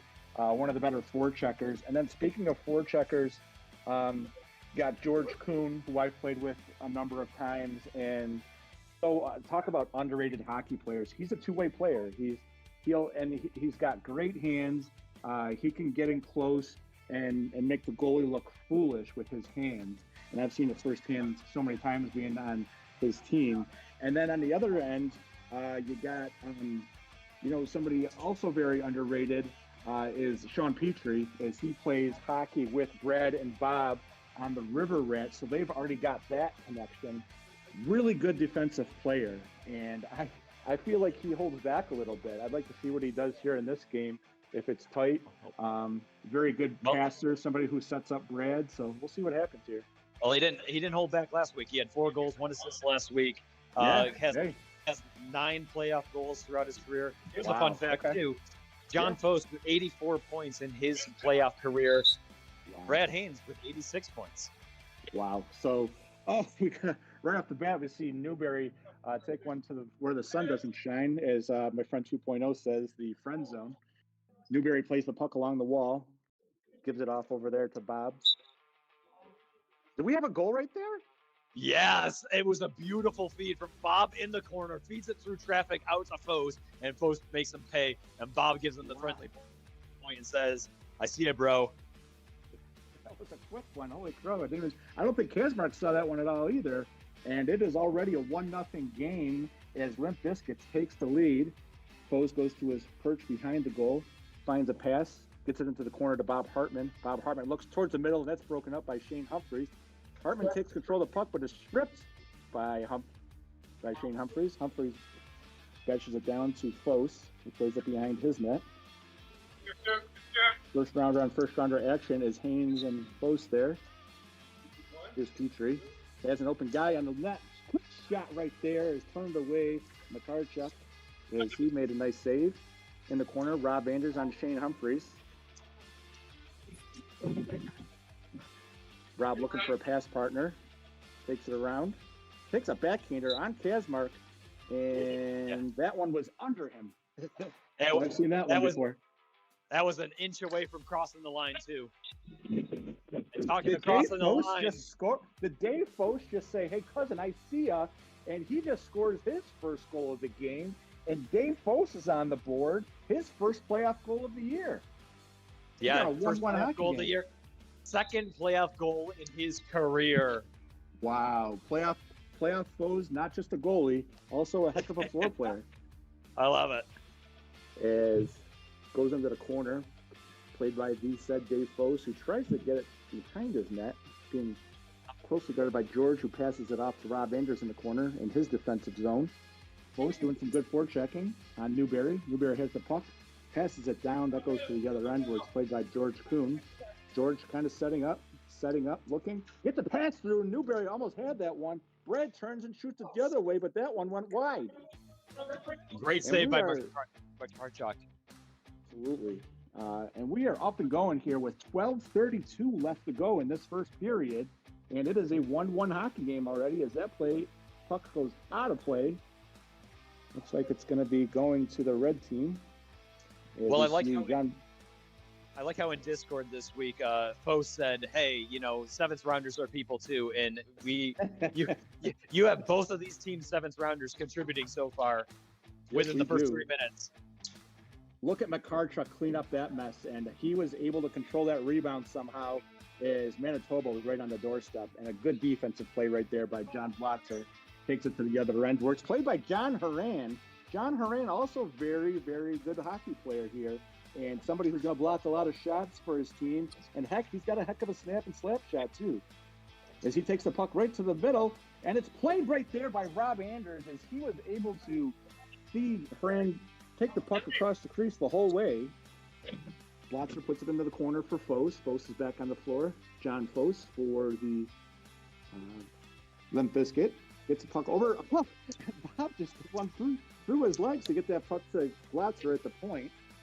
I don't know who Bob thinks he is today with the between the legs pass, but I was waiting for your comment there. I know you guys are good buddies, and he did a little bit of and one hockey, I like to say, to bring that one back to the point. Now we see Bob Haynes on the floor for the first time. He takes the puck and plays it along the wall. Action. To Brad Haynes, his son. Pretty cool that he can play hockey with his son all these years. As that puck goes to Foss, who takes a shot, goes the other way. Blotzer tries to get it into the middle, played by Brad, and Kazmark is able to lock that one up. That looks like it hurt. Did Brad take that one in the midsection? No, Bob took that right off of his leg, and he doesn't have shin pads on. Oh, boy. Oh boy, that does hurt. That definitely hurts. As Foes takes it behind his office in the opposing zone, looking for a pass partner. Sees Blotzer, goes across, gets it to Newberry. That one is stripped shot by John Horan. That one is blocked by John Foes. Brad Haynes with the puck. Takes a quick shot. That one is set aside by Newberry, and that one goes out of play. And that is going to be the Manitoba Moose hockey puck with 10:09 left to play. Yeah, good play by both teams here. Back and forth action. Limp Bizkit's got to get a little bit more lift on their shots if they're going to get past Cass, who's already down in the butterfly position. As Rob Anders takes the puck and clears it to the other end, where Newberry takes it, being played by Shane Humphreys, who started the year on the injured reserve. He's come back and been a big factor for this Manitoba Moose team as well. Fosan Haynes. Oh, good pass right there by... We talked about that at the beginning of the game with Haynes with an excellent pass to Humphreys, but that one just went wide and out of reach for Shane Humphreys. Humphreys with the puck, blocked by Rob Anders. Good matchup right here of the big men. Humphreys on Anders. Anders on Humphreys. Horan with the puck. Oh, he put it right out front, but there was nobody there. Post thought he had numbers going the other way, but he pulls back, passes it. That one's broken up by Brad Haynes neatly. Horan with the puck. He takes it down in his other end, and that puck goes all the way into the corner for Shane Humphreys. Shane with the pass. Broken up by Rob Anders and gives it to John Foes behind his net. He passes it through. That one goes up to Dave Foes. Dave Foes has his second goal of the game. Are you kidding me? What did you see there? Oh, boy. What did you see there, Brian? Are you not entertained, folks? I mean, honestly, just a beautiful one-timer by Foes through traffic, and Matt never got a good look at it. So he went 5-hole on him right there. Holy crow. And I'm not sure which bench you're by, Austin, but Austin, what did you see there? Any reaction from the benches from what you can hear? I'm by the Limp Bizkit's bench, but okay. So I could, I kind of heard more of a but yeah, yep. I was gonna yell, "Are you not entertained?" I mean, you can tell he's hungry for the third one now. And he just blocked a shot right there. This fell from his cousin. So this is the Foes on Foes action that you pay for here in the RFHL. And Blaster almost had a rebound goal. That was a hell of a save. No, it went through. George Kuhn puts the puck in. And I see my fellow broadcast partner, Brian D'Angelo, pointing to the goal. And that was a goal. What did he do? I didn't see that one right there, Brian. What happened? I was simply pointing at the puck. It was right there. But no, Massive, that absolutely went in. George whacked it 3 times and just snuck it through the puck-sized hole that was on the post there. There was not much space, and he made it happen.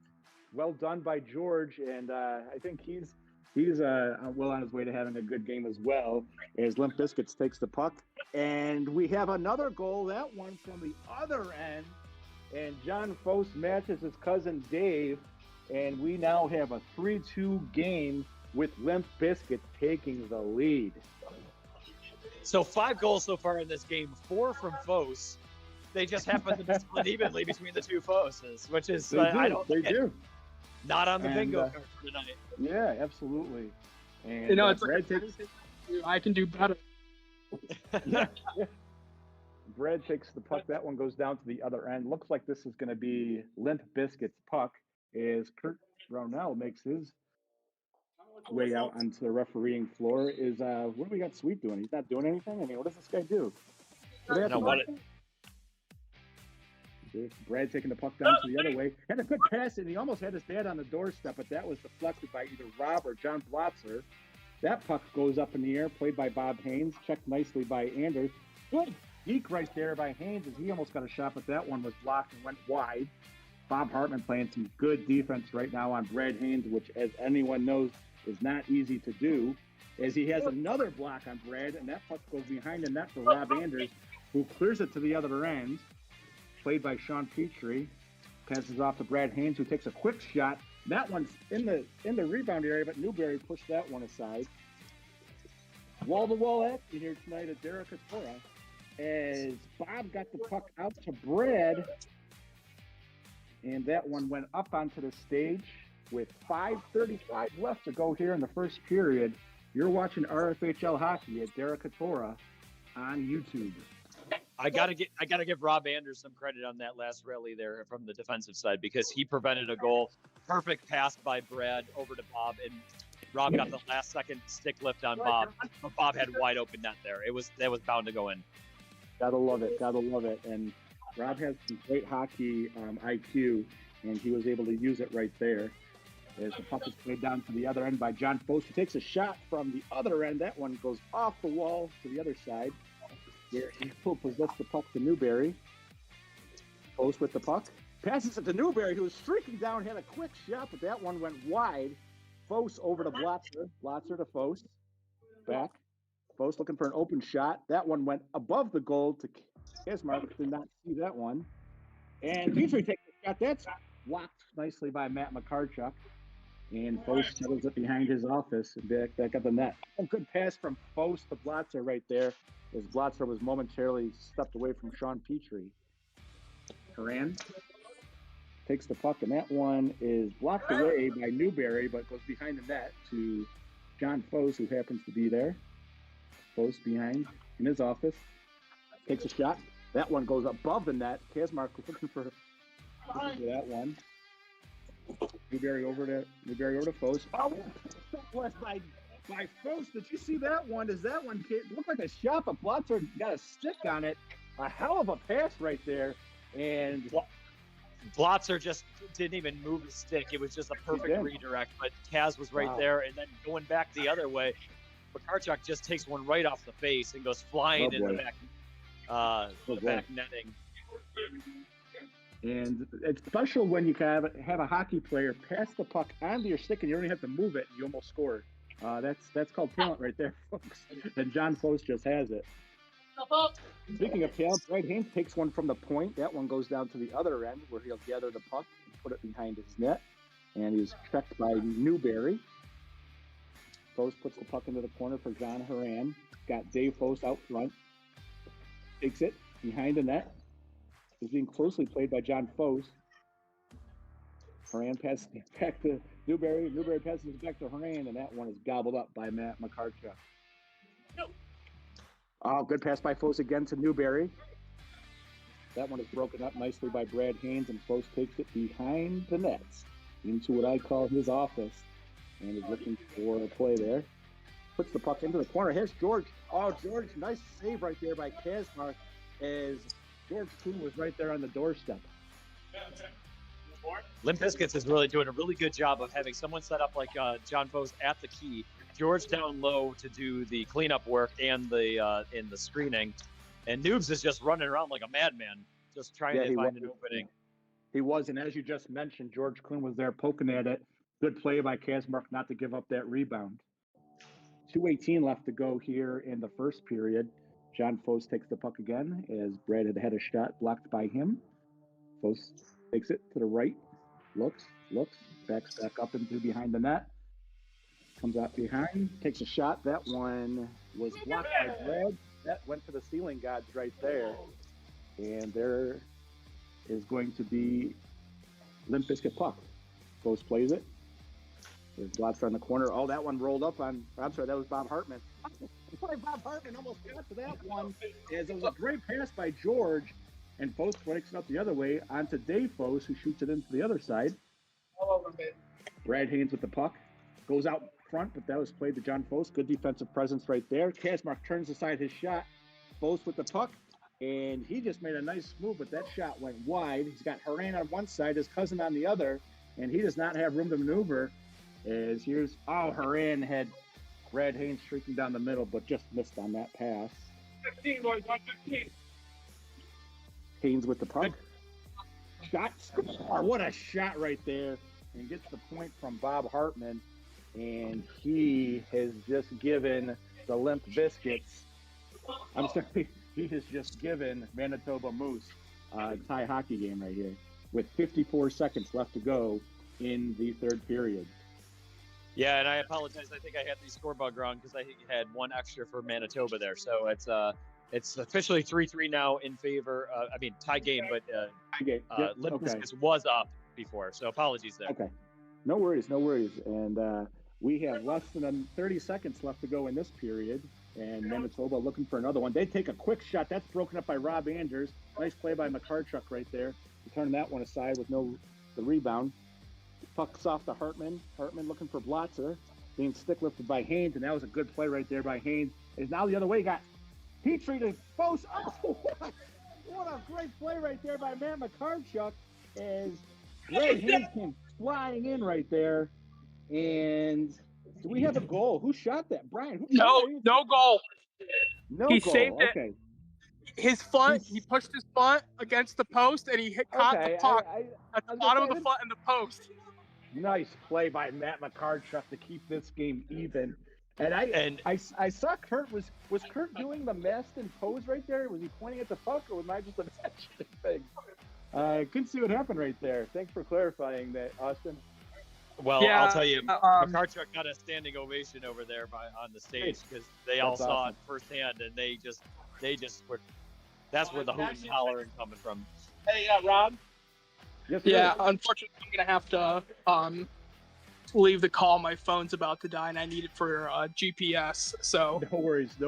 All right. Well, we appreciate your time behind the scenes here today, and maybe we'll see you next week for. I'll be here next week. All right. Thanks, Austin. Great insight. Yep. So Brian, second period, I'm getting ahead of myself. Second period, and that was just as good as the first game we saw here. We really hyped up that first game here, but this second game in semifinals is living up to the hype as well. And we have a 3-3 hockey game after one period. Yeah, what I would say is the first game was a defensive battle, and what we're seeing here is just really solid offensive puck movement by both teams. I was describing a little bit of the action happening on Limp Bizkit's part with, Steve being the floater and moving around, trying to find the opening within the defense for Foes. And Manitoba just does what Manitoba always does.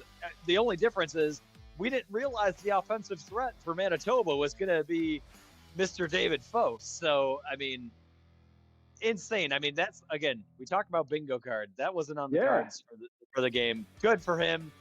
You had Westgate Matt scoring 2 that goals. He's contributing here. Yeah. You had Westgate Matt scoring 2 goals last game. Hey, guess what? One of those, you don't have either one of those, and it's a tie game. And then you have Dave Foss playing the role player. And Dave Foss, ironically, he said it before the game in the chat. 7th rounders are people too, and 7th rounders help teams win hockey games. And he put in 2 really nice goals. Those goals were nothing to sneeze at right there. And good job by Dave Foes and Brad Haynes with the other goal on the other night on the team. I know when I need to eat my crow. And there was earlier broadcasts in the season where I was brought to a game for Manitoba Moose, and I referred to Dave Foes as Timu Foes, as in the Timu version of John Foes. And, I will eat my crow today. I will eat my crow today on that. And Dave, you are lights out. Really proud of how you've progressed over this season and the previous season. You're doing everything you need to for this team right now. Hey, and Dave Foss, not just a goalie.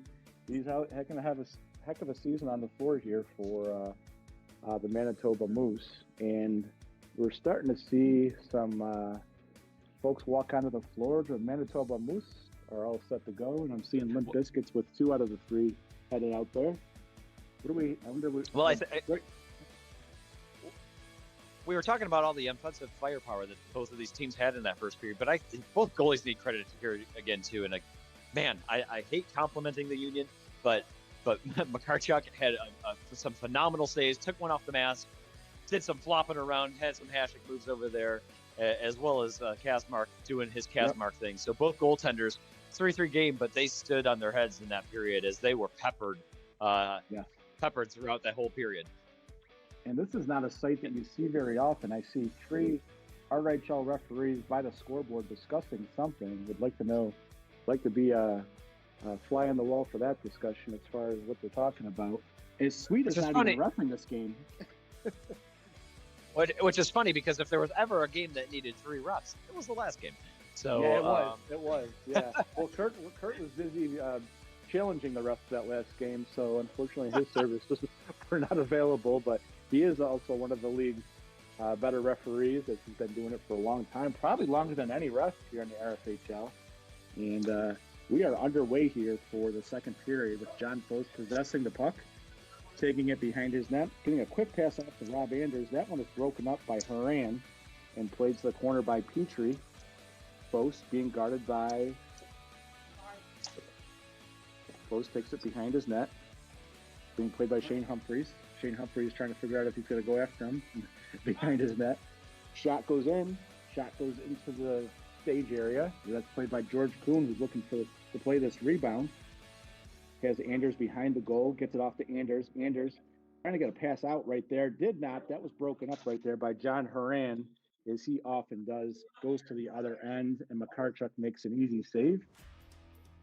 Yeah, that was a bit of a bobbler, actually. It was a lot less easy than it looked there. Yeah. Puck was bouncing. Yeah, I got to say, these goalies are second to none, because the amount of shots they take in these games is crazy. So there's really no easy saves out there, as you just said. Post with the shot, that one goes off of Kazmark's head. I mean, that was kind of an easy save. That one went right into his pad, but that's called good positioning. Something that Kazmark has made his forte, as he's become one of the league's better goalies. George Kuhn behind the net, being played by Haran on one side. He gets it off to Anders. Anders being played by Shane Humphreys. Post now being guarded by two defenders. Petrie gets one open, off to George Kuhn. Looking, passes it off to Foss, who's got a shot at the right slot, but is guarded closely by Petrie. And Petrie, a shutdown defenseman for the River Rats, and also playing that role right here in the RFHL. Puck goes down the other way. That one was on the stage momentarily, but came off, and that is playable in the RFHL. Anders, being played by Humphreys, going 2-on-1 the other way. Good sequence by Shane Humphreys. What a sequence right there by Shane Humphreys, as he blocked a shot on one end and almost had a 2-on-1 the other way. Rob Anders now, he takes a shot, he scores! Rob Anders with a pretty goal right there, as he was able to get by Dave Foss and put the puck over Kazmark's glove side, and it is now a 4-3 game as Rob Anders puts Limp Bizkits ahead. And that's when Anders is the most dangerous. When you get him around the 3-point line with uncontested, he picked his corner there and just sniped him over glove side. He sure did, and he's one of those guys that can snipe with the best of them. And he's given his team a 4-3 lead in this third period, or second. Sorry, I keep saying third period. Second period is where we are, with 12:05 left to go. Brad Haynes has that pass blocked by Bob Hartman. Hartman behind the net, off to Blotzer, being checked nicely by Sean Petrie. And Blotzer puts it down to the other end, where Newberry goes after it. Has Foss. Foss is able to get it off to his partner, Brad Haynes. And Brad Haynes will take a circle view. He has a quick shot. He gets a one-timer. That's saved by Matt Makarchuk, and Matt was in good position right there. But they almost gave up another one, as Brad was going towards the goal right there, and the puck just went past him the other way. Oh!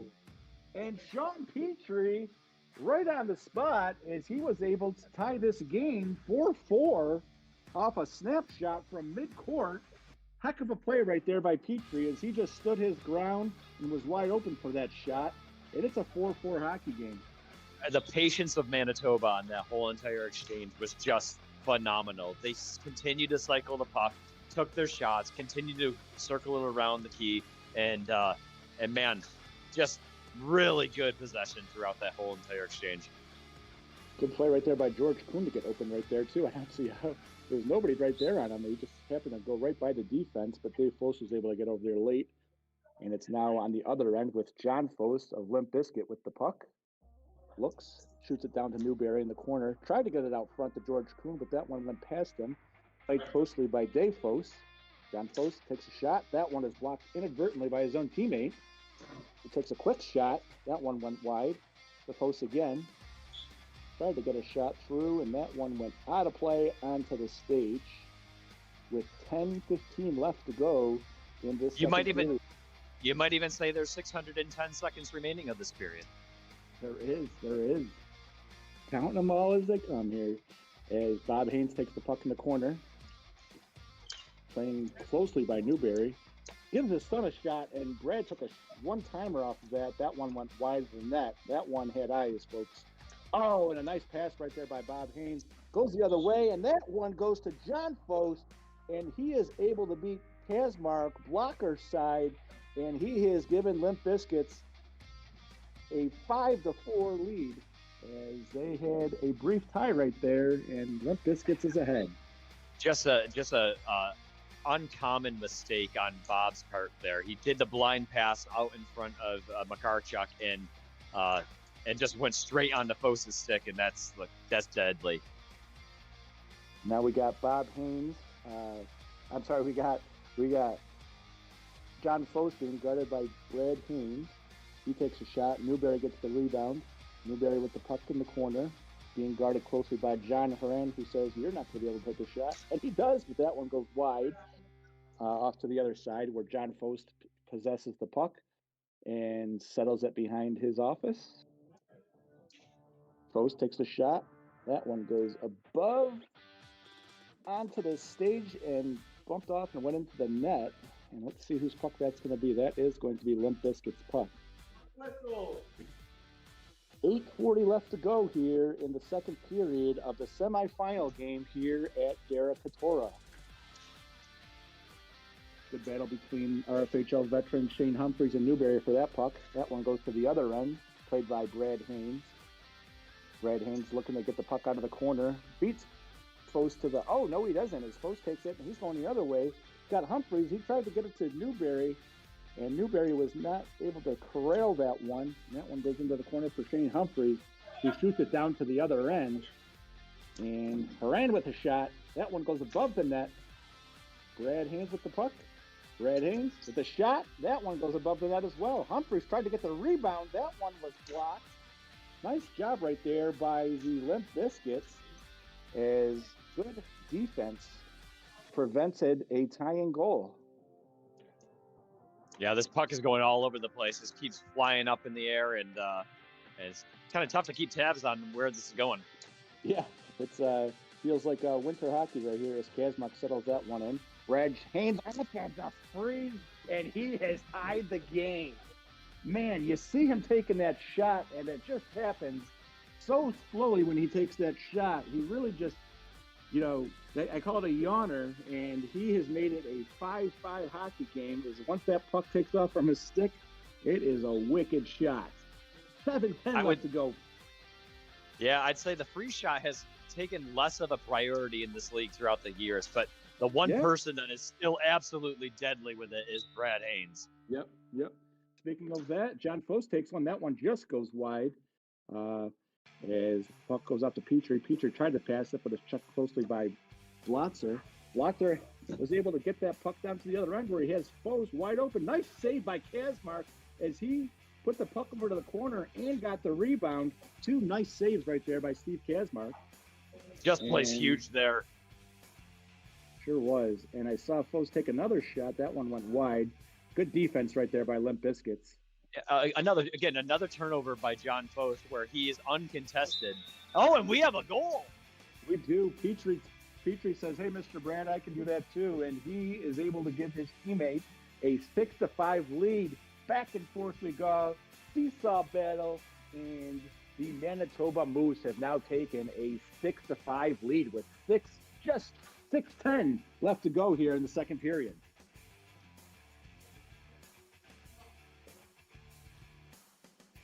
Fost has Blotzer in the corner. Blotzer being played by Dave Fost. Oh, good play right there by Blotzer as he got the puck to the net. And that puck was loose. Turn that. Yeah, it was. It sure was. That I thought I heard the whistle blow from up here, and they get a break right there. Save right there by Blotzer. Shot like Kazmark again, and Kazmark is able to keep this a one-goal game. Great save right there by Steve Kazmark as he is in position like he normally is. Petrie with the puck, gets it to Horan. What a pass that was. And Horan put a nice stick on it, but was unable to finish that one. And it is still, as another shot by Blotzer, and Kazmark was able to block the shot and the rebound. Blotzer, good. Good steal by Bob there. That was almost a give and go from Hartman to Blotzer right there. And it is still a 6-5 Manitoba Moose lead. Blotzer with the puck. He had Hartman on the doorstep, but that was a nice play by Sean Petrie to get a stick on that one. And that puck goes behind the Limp Bizkit goal. And Dave Foss does not let his cousin get a running start. And he takes a shot on Kazmark, and gotta love the rivalry there. Yeah, and Foss immediately goes and subs after chasing him down there. So he had to chase his cousin around the net, and he's like, all right, you got me. I'm going. Petrie with a shot, and that one is a goal. Hey, we talked a little bit about this before the game. Sean Petrie has his third goal of the hockey game, and it is now 7-5 for Manitoba Moose. And you see a wide smile on Sean Petrie right now. I actually think that goal goes to Bob Haynes there. I think Bob redirected that shot. Did he really? Oh, right out in front. I think so. Yeah. I had a ref right in front of me, so I didn't get a great view, but I'm pretty sure Bob redirected that. Nice job by Bob then, and those are the NHL level deflections. Oh, he gets another pass off to Brad. He somehow got it behind Bob Hartman, and Matt McCarchuk able to make a huge save right there to get this goal to keep this game a 2-goal game. George Kuhn with the puck for Limp Bizkits, tried to pass it off, and we got 2-on-0 break right here. And Bob lifted that one just a bit wide as he had defensemen all over him as Steve Newberry. 3:20 left to go. Brad Haynes with the puck. Passes it down. Tried to get it off to the side with Foss behind the net. Being checked closely by Sean Petrie. Foss has a head of steam, takes a quick shot. That one goes to the corner. Oh, what a pass by George Kuhn! And Brad was able to break that one up nicely by Foss, who gets it back, takes a shot, and that's another nice save by Kazmark, and he is able to cover the rebound. Great chance right there. Kaz is just playing out of his mind right now. He is. That was a hell of a save right there. So many opportunities right there for the Limp Bizkits, and Steve Kazmark and his Manitoba Moose were able to quash that rebellion right there. Goes with the puck the other side. That one goes wide. Played by Newberry on the other side, who picked the puck from Brad Haynes.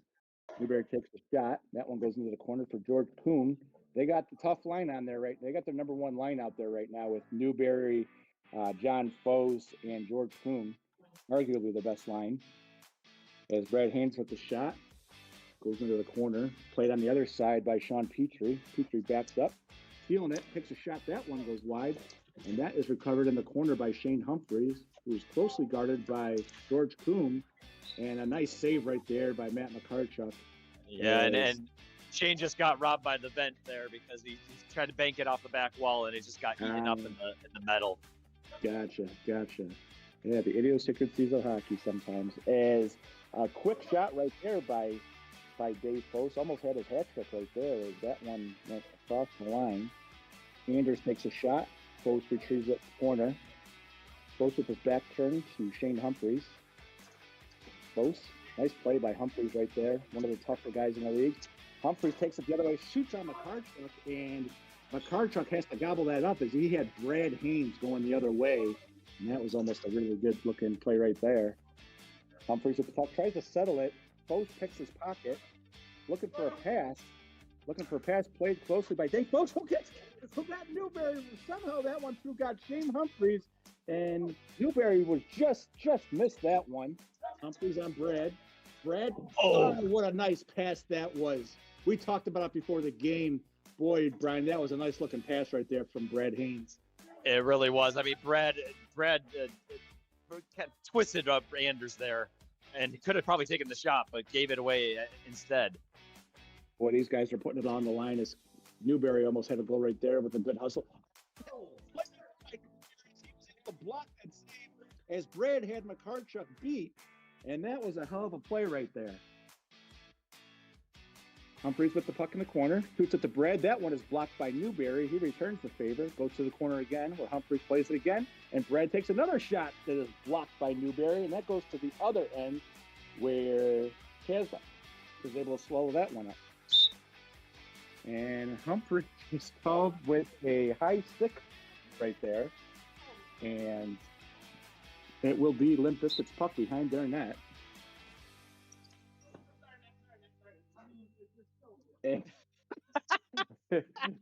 Tell me what you saw right there, Brian. That was a good.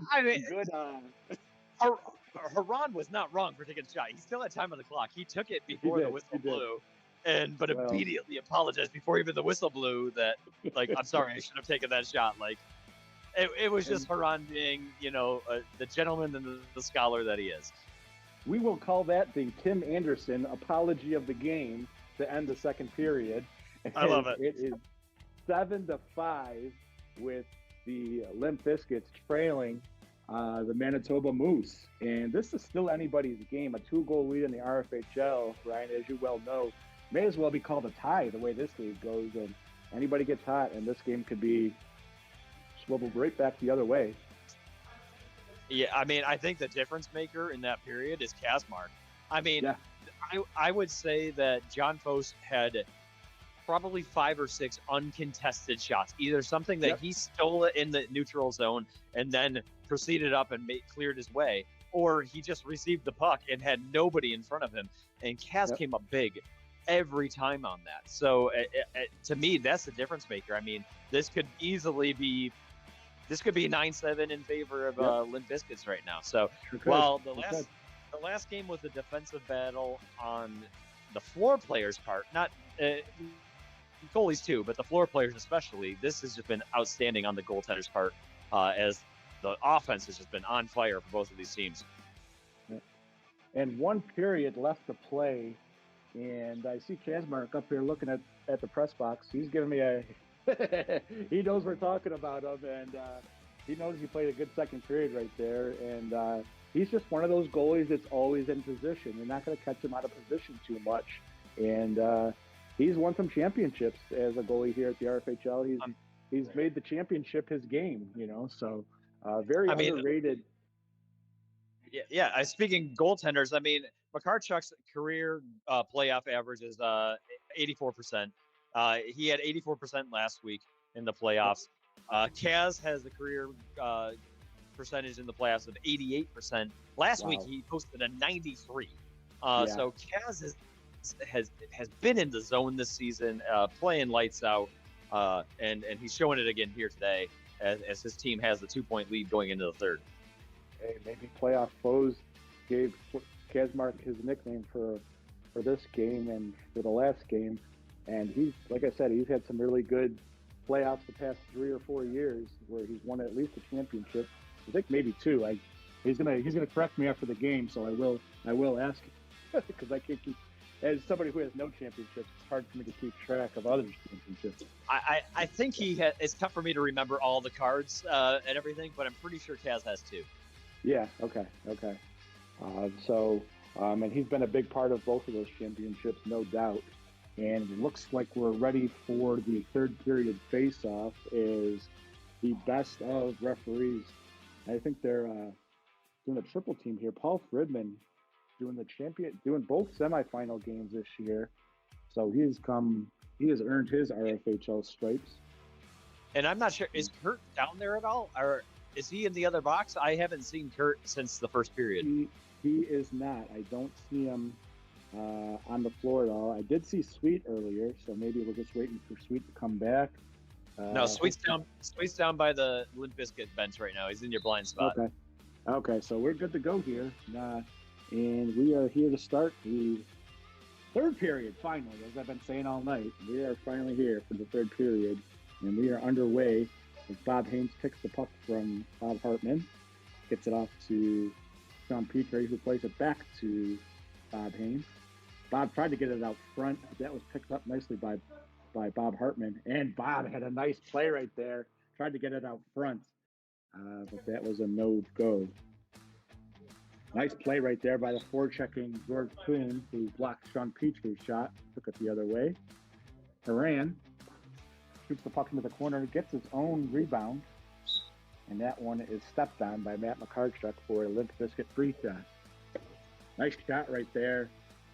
Kazmark saw it all the way, and we have a freeze going the other way for the Manitoba Moose. Yeah, we got a little equipment issue here. It gets stuck in Kaz's leg pads as he fishes it out. I was going to say, we almost, Kazmark started to take out the pad, and couldn't find that puck, but it's there, and we're waiting for the whistle. Petrie to Bob Haynes. Looks being closely guarded by Rob Anders. Oh, nice play right there. Is Bob almost caught the short side of the goal right there on Matt McCartchuk, but that puck just went wide. George Kuhn, being closely guarded by Petrie, takes a shot. Blotzer goes for it, gets it to the middle where Rob Anders had it, and that one just went off the stick. And Manitoba Moose was not able to get one on goal right there. Here they come again as Petrie has a head of steam with Blotzer on him. Takes a quick shot. That one goes wide of the goal. Puck's in the corner right there for John Horan. Oh, he tried to pass it. Nice play right there by George Kuhn as he was able to break that one up. Goes to the corner for John Blotzer. Looking for a pass partner. Goes down to George Kuhn. George with the puck being closely guarded by Dave Foss. And that's kind of tough. Borderline holding right there. George Kuhn with the puck. Takes a shot. That one is blocked by Kazmark. Goes the other way to Petrie. Petrie has a streaking John Horan and wasn't able to get the puck as he was guarded closely by Rob Anders.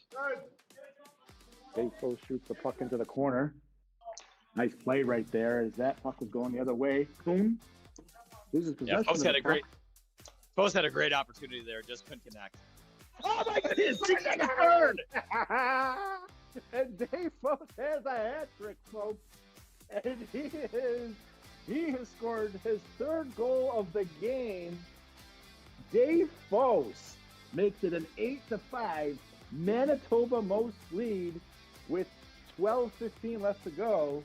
And I see a serious John Foss on the other side. So let's see what we see here. What is his response going to be? Maston, as whatever happens in this game, that Fossy Pants will never let us hear the end of that. Great job by Dave Foss to score his third goal, and those have all been snipes from the top of the key. And Limp Bizkit takes a shot down to the other end, goes over the net.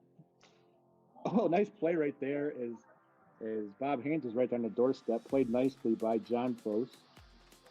Foss gets the pass off to Newberry. Newberry with the puck middle court, looking for a pass. That's taken away by Shane Humphreys. Gets it taken away by John Foss. Don't know where he came from. Foss, turns the puck over to the other side to Shane Humphreys, who takes a quick shot. That one is turned aside by Matt McCartchuk with beautiful positioning right there. Foss taking the puck behind the net, guarded closely by Shane Humphreys. Goes down to the other end. Bob Hartman with the puck. Bob with going the other way is stolen. Oh, nice play by Bob Haynes right there to get the puck to Shane Humphreys. Couldn't get a stick on it as Hartman takes the puck to the middle, played by Newberry. Newberry has a streaking Foss, and that's another good save right there by Kazmark as he was one-on-one with Kazmark through the middle.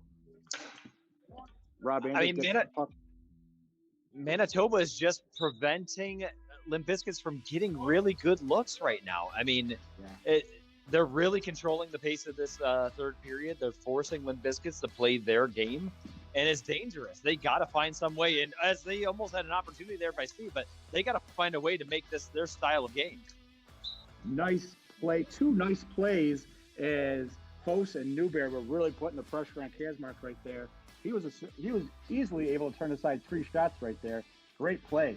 Foss takes the puck from Sean Petrie, who gets that puck blocked. Taken behind the net by Rob Anders, who's stripped by Horan. Brad Haynes. Oh, nice play by Foss right there. As he was able to block. And Mr. Brad Haynes with another beautiful assist. Got that one right under the stick. And Sean Petrie was able to connect. And let's not downplay what Sean Petrie has done here tonight, as I believe that was his fourth goal. I think you're right. Of the night for him.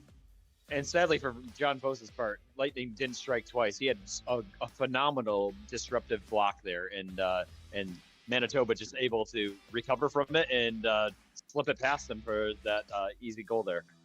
And Horan almost had a breakaway himself, but Newberry was able to turn that one away. Brad Haynes gets the puck under Blotzer. What was there a call? I think they're going to get Steve Newberry for the hook. Oh boy, if they hit it, that may have been a delayed call right there because Brad Haynes was able to sneak right past them anyway and put that puck in the goal. So Newberry should be happy with that penalty. I don't know if you're able to see or not, but Haran had such a good move on his part to start that play, and that's what caused Steve to hook him. Nice job there by Haran. Yeah, I did not have the angle on that one. As we now have a Manitoba Moose power play. Brad takes it to the other side, gives it to Sean, who's taking his time. They got a 4-goal lead, and they're playing like it. Nice play right there by Makarchuk. And that was a rebound, and it is now Limp Bizkit's puck. Yeah, the Cavs was not happy with that. Blotzer took a shot to the other end. Now it's Petrie. Gets the puck. Oh, nice play right there by Blotzer. He was able to break that one up. Had Haran wide open on the doorstep. Haran with the puck. Very nice, easy going. Gets it to Brad right out in the middle. That one was blocked by John Foes. Puck goes off to Petrie. And that one goes to the corner. Brad Haynes with the puck. Power play with about 15 seconds left to go. And Haran had a nice shot. And that one went wide twice. Wow, that one looked like a sure goal from this angle. Oh, Machark. He dodged the bullet there. He had no clue where the puck was, and Petrie just stared at an absolutely wide open net and went wide on it. Oh, boy. All right. Yeah, that's a tough one right there. And there's 8 minutes left to goal, and Manitoba with a commanding 4-goal lead, and we need some good play right here by the Limp Bizkits to make this a game. As Fost does his best, he's right behind the goal, looking for a partner to pass the puck. Playing, he's got 2 people. Oh, nice play by Newberry, and that was a huge save right there by Kazmark. And we had a little Fost on Fost action here where Dave got smacked in the face by John. Okay, I didn't see what happened there. Okay, but still, regardless, a nice play by Kazmark, and now he's got the puck.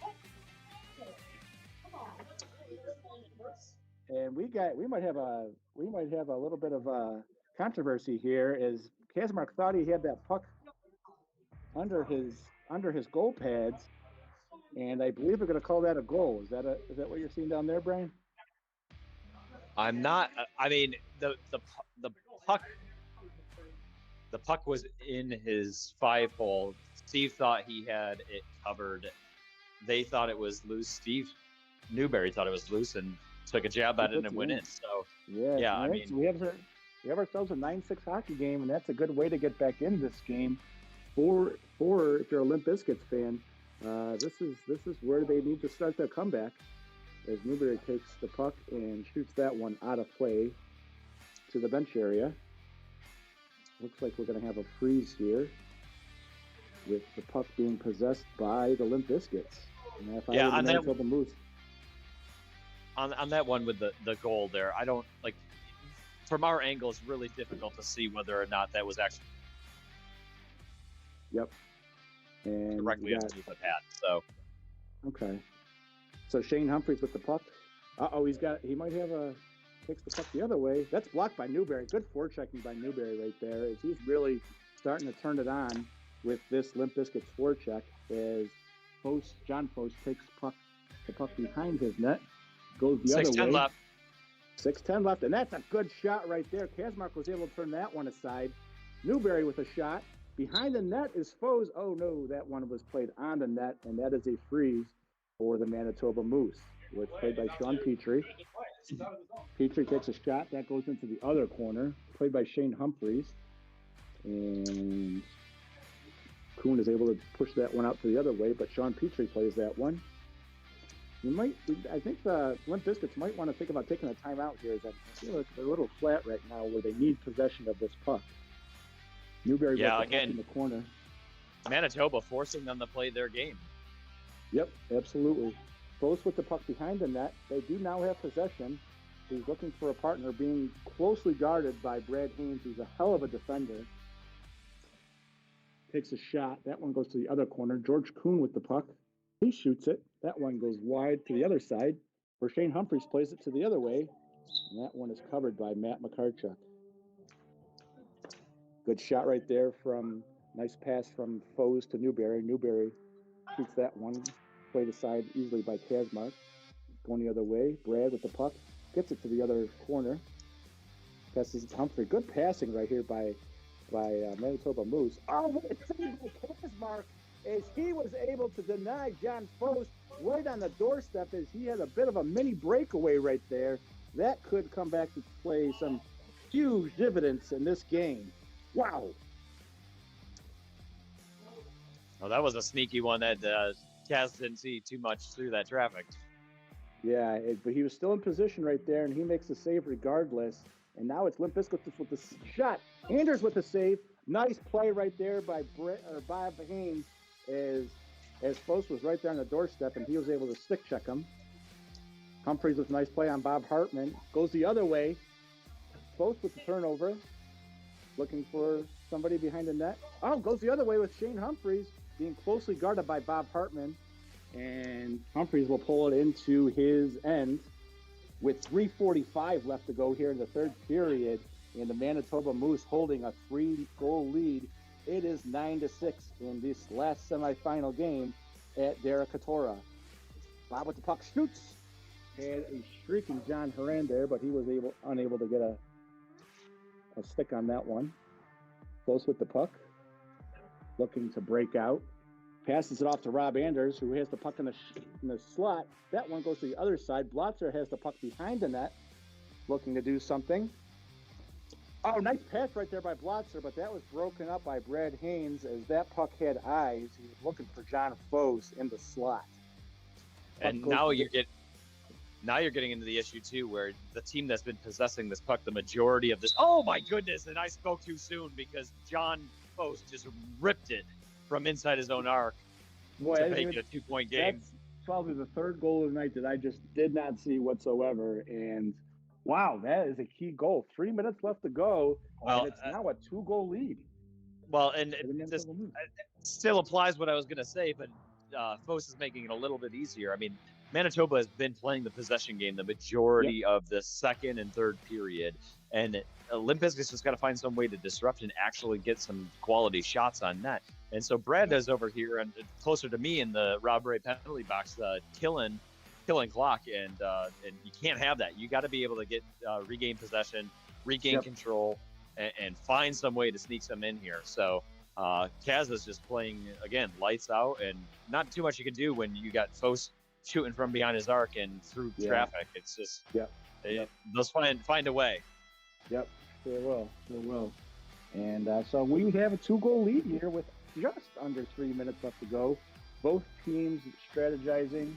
Immense chatter down there, as you can see. I can see Limp Bizkits from my end, and Newberry giving an impassioned speech to his floor, and McCarchuk, the quiet leader that he is, just nodding along and letting his team know that he'll take care of the goalie aspect of it. Well, you see Manitoba's strategy here, going with the power line. The offensive firepower of Brad and Dave Foes to put the pressure on. Yep, and then John Horan, one of the league's better defensemen. He has a Defensive Player of the Year award in his pocket. So he'll be looking to go after, I believe he'll be on John Foes. It'll be very interesting what their strategy is right here.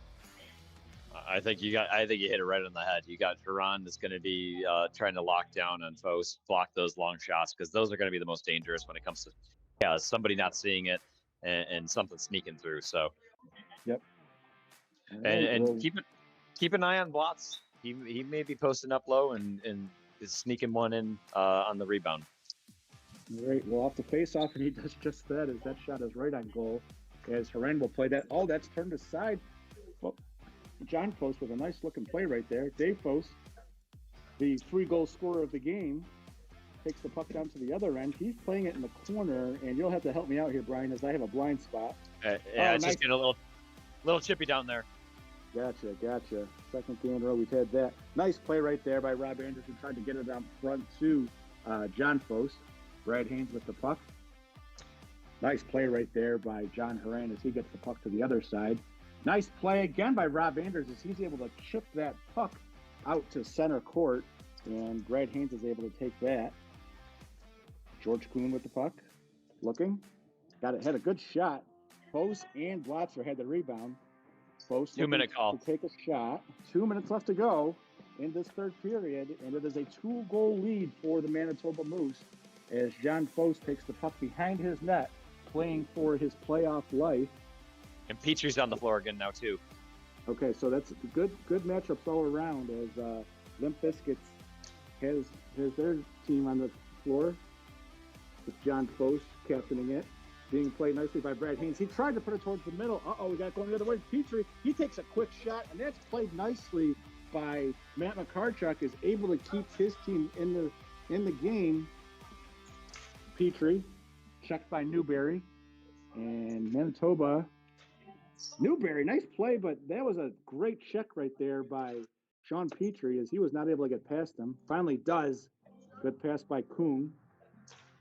Petrie takes the puck on net, but that one goes onto the stage. 1:04 left to go in this Manitoba calls timeout. Okay, so we have a timeout. 1:04 left to go in the game, and Limp Biscuits has their power line out there right now. As you got John Foss, George Kuhn, and Steve Newberry. They've had a hell of a season together, and they're looking to tie this game up and potentially go to the championship. Yeah, they're looking a little winded over there on the Limp Bizkit side. There's really just different looks and approaches. Yep. Dave Foss is over here pumping up Manitoba team, hyping them up, getting ready. Hey, Sean Petrie here, second season in the RFHL. He's 1 minute and 4 seconds away from heading to his second championship. Unbelievable. You guys with your getting to the championships in only 2 years. I mean, what's going on?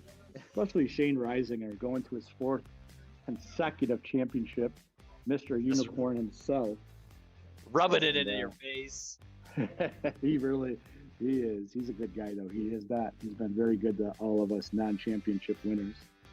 As we are ready to go here with the puck drop with 1 minute left to go here at Derek Katora. Newberry against Petrie. Newberry wins that one. Quick shot, and that is a goal by John Foss right off the faceoff. Did a second even come off the clock right there? It went in. It went in. It is a 9-8 hockey game. I don't know what they're arguing about. I saw that one as clear as day from here. It was went just in. such a quick shot. It went in, flicked up in the net, and then popped out. It was a goal. Sure did. That was a goal all day of the week, and I know Kazmark might be frustrated off of such a quick shot, but it is now 9-8. And buckle up again, folks. Our second semifinal game of the night is going to have a hell of a finish, as this is a 1-goal lead for Manitoba Moose. And here comes the face-off. Sweet, drops the puck. Newberry with the puck. Foss on Brad Haynes. Good matchup right there. As George Kuhn's trying to get on it. Foss hits it through the middle. He's got a save by Kazmark as he stuck his right leg out right there and robbed John Foss of the goal. Brad Haynes taking possession, being chased by Newberry. Nice play by Petrie right there. And that is going to be Limp Bizkit's puck with 30 seconds left to go. Foss with the puck. He's being closely guarded by Brad Haynes. That puck goes to the other end. George Kuhn guarding John Horan along the wall. Horan's taking it around the world. Foss gets the puck. 18 seconds left to go. Shot down to the other end. Petrie plays it off the wall. And that puck goes behind the net where it is frozen by McCarchuk. Foss with another shot. From the other end of the rink. He has done it twice in the past minute. And this is a tie hockey game with 7 seconds left to go. What a game. Holy cow, Brian. I don't think we've ever seen a semifinals like this with this close a game back and forth. And what did we say? We said the most dangerous thing was that long shot of Foch. You can't give him that shot. And he just made him pay twice in the last minute, 4 seconds.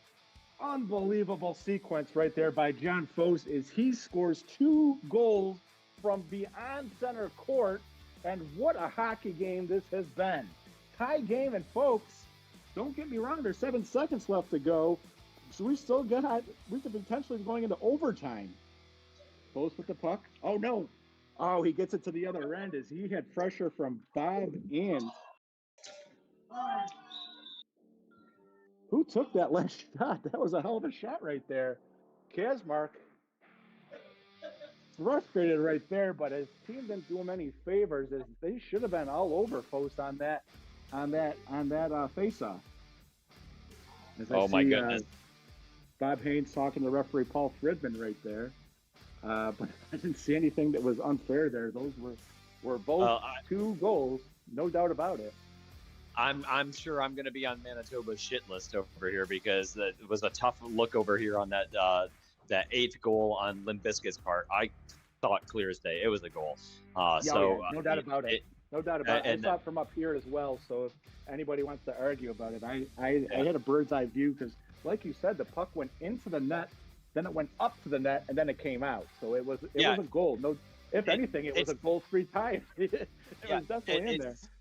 It ski-balled in. It did that launch effect up into the net. And then, and us broadcasters are famous for how many times are we about to say something or we say something and then we jinx it. Within 5 seconds, something happens. And I made the comment about Petrie possibly heading to his second finals, and John Foch must have heard it through the wind, through the airwaves. Must have. Holy crow! And both of the goals that John Foch scored at the end there were Sean Petrie-esque, because they were bombs from the other end of the court. Hey, and not to take anything away from Sean, this game is not over. We are headed to overtime, where I believe it will still be 3-on-3 for the playoffs. As I see Sweet literally checking the rule book, but I believe it is, from my previous experience, I believe it in the playoffs, it is still a 3-on-3 game for overtime. I would like to know how much time they put on the clock, though. That'll be interesting right there. Yeah, it's I don't know. I'm not studied up on the rules enough. I just let the refs drive it. Maybe for the championship game next week, we can have a rules analyst in the booth with Mr. Bill Smith, as he calls the championship game next week, live here from Derecatora. The winner of this classic will play the winner of the last classic game. This has been a fantastic night up here at Derecatora. So glad to be joined in the booth for the first game with you, Brian, and then you're vice versa for the second game. It's been a hell of a run right here. These 2 games are just classics. He said, yeah.